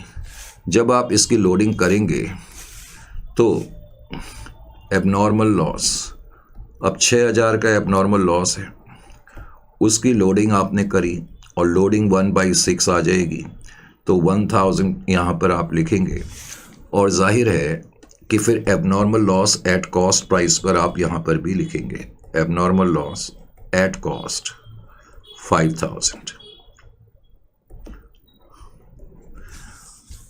अब मैं ब्रांच एडजस्टमेंट अकाउंट को अगर टैली करता हूँ तो ब्रांच एडजस्टमेंट अकाउंट को टैली करने के बाद मेरे पास फिर ग्रॉस प्रॉफिट आ जाएगा। Is it clear to you? और ग्रॉस प्रॉफिट हम निकालेंगे तो ये आ जाएगा कितना आ जाएगा, that is equal to 88, correct, -6, 82,000 आ रहा है। तो 82,000 इतना ही आएगा ना, 88, ठीक है, 82,000 ग्रॉस प्रॉफिट आ गया। अब ये जो ग्रॉस प्रॉफिट है इसको मैंने यहां पर लिखा, ग्रॉस प्रॉफिट आपका 88,000 है, करेक्ट। अब ये जो ग्रॉस प्रॉफिट है, इस ग्रॉस प्रॉफिट में से अगर मैं ये चीज माइनस कर दूं अभी तक की जो मैंने यहां आइटम लिखे, 88,000 में से अगर मैं ये माइनस कर दूं तो अभी मेरे पास जो प्रॉफिट आ रहा है वो 38,270 आ रहा है। ये अभी नेट प्रॉफिट इतना आ रहा है अभी। लेकिन इस क्वेश्चन में मुझे प्रोविजन फॉर डिस्काउंट भी बनाना है, और मैंने आपको बताया था कि provision for discount P&L account में भी आता है। प्रोविजन कभी भी डेटर्स में नहीं आता, क्योंकि एंट्री होती है P&L account debit to provision, तो इसलिए वो डेटर्स में नहीं लिखते हैं प्रोविजन फॉर डाउटफुल डेट्स। तो प्रोविजन फॉर डाउटफुल डेट्स तुम्हें बनाना है, या provision for prompt paying debtors, PPD का मतलब प्रॉम्प्ट पेइंग डेटर्स के लिए तुम्हें प्रोविजन फॉर डिस्काउंट बनाना है। लेकिन कैसे बनाएंगे, और जो भी वो डिस्काउंट बनाएंगे वो मैं यहां लिखूंगा, और उसके बाद मेरे पास नेट प्रॉफिट निकलेगा, क्योंकि क्वेश्चन में ये लिखा हुआ था। क्वेश्चन में क्या लिखा था, जो लास्ट में लाइन दी हुई है, वो कह रहा है कि ईयर के एंड में जो हमारी ये क्लोजिंग डेटर्स हैं, इसमें से कुछ डेटर आने वाले साल में समय से पहले पे करेंगे। अब पे करेंगे समय से पहले, तो बिकॉज समय से पहले यानी कि अपनी शेड्यूल्ड डेट से पहले पे करेंगे तो उनको डिस्काउंट देना पड़ेगा। अब डिस्काउंट देना पड़ेगा, जिसको हम बोलेंगे प्रॉम्प्ट पेइंग डेटर को हम डिस्काउंट दे रहे हैं, तो उसके लिए हमें प्रोविजन बनाना पड़ेगा। अब कैसे बनाएंगे प्रोविजन, ये इस क्वेश्चन में मेन पार्ट है। तो उसके लिए तुम्हें कुछ वर्किंग का सहारा लेना पड़ेगा। अपनी वर्किंग्स में तुम्हें क्या करना पड़ेगा, वर्किंग्स, सबसे पहले तो आप ये देखें कि आपको कैश कितना मिला है, कैश रिसीव्ड फ्रॉम डेटर्स। अब डेटर से जो आपको कैश मिला है, कैश रिसीव्ड फ्रॉम डेटर्स, 1,71,270 का आपको कैश डेटर से मिला है, करेक्ट। ये अभी हमने डेटर्स अकाउंट में लिखा भी था। डेटर से हमें इस साल इतना कैश मिल गया है। अब मैंने किसी कारण से इसमें डिस्काउंट ऐड कर दिया। अब मैंने जब इसमें डिस्काउंट जो हमने डेटर्स को इस साल दिया है वो 26,730 का डिस्काउंट हमने डेटर्स को दिया है। अब मैंने क्यों इसको ऐड करा वो मैं अभी आपको बताता हूँ। तो ये जो टोटल आ जाएगा 1,98,000 का आ जाएगा। ये ऐड करने के बाद मेरे पास क्या आ गया, इसको मैं बोलूँगा टोटल डेटर्स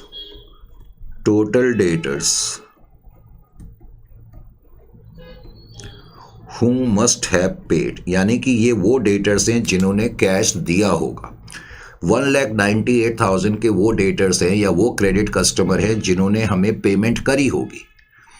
सर अगर पेमेंट करी होगी तो 198,000 की पेमेंट मिलनी चाहिए। अरे 198 की पेमेंट कैसे मिलेगी, क्योंकि इनमें से कुछ डेटर्स ने समय से पहले पे करा होगा, उनको तुमने डिस्काउंट दिया होगा। समझ में आया? तो इसका मतलब total debtors who must have paid, तो ये वो डेटर्स हैं जिन्होंने तुम्हें इस साल पेमेंट करी है, और इन्हीं डेटर्स में से कुछ लोगों ने समय से पहले पे करा होगा, इसलिए तुमने उनको डिस्काउंट दिया होगा। तो पॉइंट ये है कि तुम्हें ये पता लग गया कि टोटल इतने डेटर्स ने तुम्हें पेमेंट करी है। Is it clear to you? लेकिन उनमें से अब पेमेंट इतने डेटर्स ने करी है तो इसका ये मतलब नहीं कि मेरे पास 198,000 ही आएगा, क्योंकि हमने कुछ को डिस्काउंट दिया है, और डिस्काउंट इसीलिए दिया है कि उन्होंने टाइम से पहले पेमेंट कर दी होगी। तो इसलिए हमें ये पता लग गया कि टोटल इतने डेटर्स हैं जिन्होंने समय से पहले पे करा। अब मैंने क्या करा, अब मुझे ये पता करना है कि जो ये डेटर्स पे कर रहे हैं इनमें से समय से पहले कितना पे कर रहे हैं, उसको हम बोलेंगे प्रॉम्प्ट पेइंग डेटर्स। तो मैंने यहां पर लिखा prompt paying debtors, prompt paying debtor. Prompt का मतलब ही है समय से पहले जो पे कर रहा है, प्रॉम्प्ट पेइंग डेटर्स PPD। तो प्रॉम्प्ट पेइंग डेटर्स कितने हैं कैसे पता लगेगा? अब तुम्हें इतना तो मालूम है ना कि क्वेश्चन में लिखा हुआ था कि जो भी प्रॉम्प्ट पेइंग डेटर्स है तुम उनको 15% का डिस्काउंट देते हो। क्वेश्चन में ये लिखा है, तो 15% का डिस्काउंट तुमने प्रॉम्प्ट पेइंग डेटर्स को दिया होगा। अब वो डेटर्स कितने मुझे नहीं पता, लेकिन मुझे इतना मालूम है कि डिस्काउंट हमने 26,730 का पे करा है। क्वेश्चन में 26,730 का डिस्काउंट तुमने दिया है। तो अब तुम पता कर सकते हो कि PPD यानी कि प्रॉम्प्ट पेइंग डेटर्स कितने हैं। तो 26,730 into 100 डिवाइडेड बाई 15। तो मुझे इससे ये पता लग गया कि जो प्रॉम्प्ट पेइंग डेटर्स है वो 1,78,200 है। यानी कि अगर इतने डेटर्स हैं पे करने वाले तो उसमें से इतने डेटर्स हैं जो समय से पहले पे करते हैं। समझ में आया? अब मेरे पास एक ट्रेंड आ गया। ट्रेंड का मतलब मुझे एक परसेंटेज पता लग गई कि कितने डेटर हैं तो उसमें से कितने पहले पे करेंगे। फॉर एग्जांपल अगर मैं ट्रेंड निकालूं तो मैं कैसे निकालूंगा, 1,78,200 डिवाइडेड बाई 1,98,000, यानी कि 1,98,000 के डेटर्स हैं तो उसमें से इतने डेटर्स प्रॉम्प्ट पेइंग डेटर्स हैं। तो ये मैं परसेंटेज में एक्सप्रेस कर दूं तो 90% आ गया। यानी कि अब मेरे सामने एक ट्रेंड आ गया कि जितने भी डेटर्स हैं उसमें से 90% समय से पहले पे करते हैं। तो अब जो मेन पॉइंट है, अब तुम्हें क्वेश्चन में दिया हुआ है कि तुम्हारे क्लोजिंग डेटर्स जो है वो 22,000 के। अब तुम्हें क्वेश्चन में दिया हुआ है कि क्लोजिंग डेटर्स 22,000 के, यहां लिखा हुआ है, करेक्ट। तो क्वेश्चन में यही लिखा था कि जो क्लोजिंग डेटर्स हैं, नंबर 1, आप ट्रेंड के हिसाब से ये पता करें कि उसमें से कितने पहले पे करेंगे और उसके खिलाफ तुम्हें प्रोविजन फॉर डिस्काउंट बनाना है। मैं कहना क्या चाह रहा हूं, क्लोजिंग डेटर्स इतने हैं। तो अब तुम्हें ये पता लग गया कि इसमें से ट्रेंड को देखते हुए तुम्हें ये पता लग जाएगा कि इसमें से कितने पहले पे करेंगे। तो मैंने यहां लिखा लाइकली टू पे प्रॉम्प्टली, यानी कि इन डेटर्स में से लाइकली टू पे प्रॉम्प्टली कि इनमें से कितने लोग पहले पे करेंगे। टू पे प्रॉम्प्टली, तो कितने लोग पहले पे कर सकते हैं? 90% ऑफ 22,000। तो तुम्हारे क्लोजिंग डेटर्स 22,000 के हैं, लेकिन उसमें से चांसेस है कि 90% जो है पहले पे करेंगे। अब पहले पे करेंगे 19,800 के डेटर्स, तो इनको तुम्हें डिस्काउंट देना पड़ेगा। तो डिस्काउंट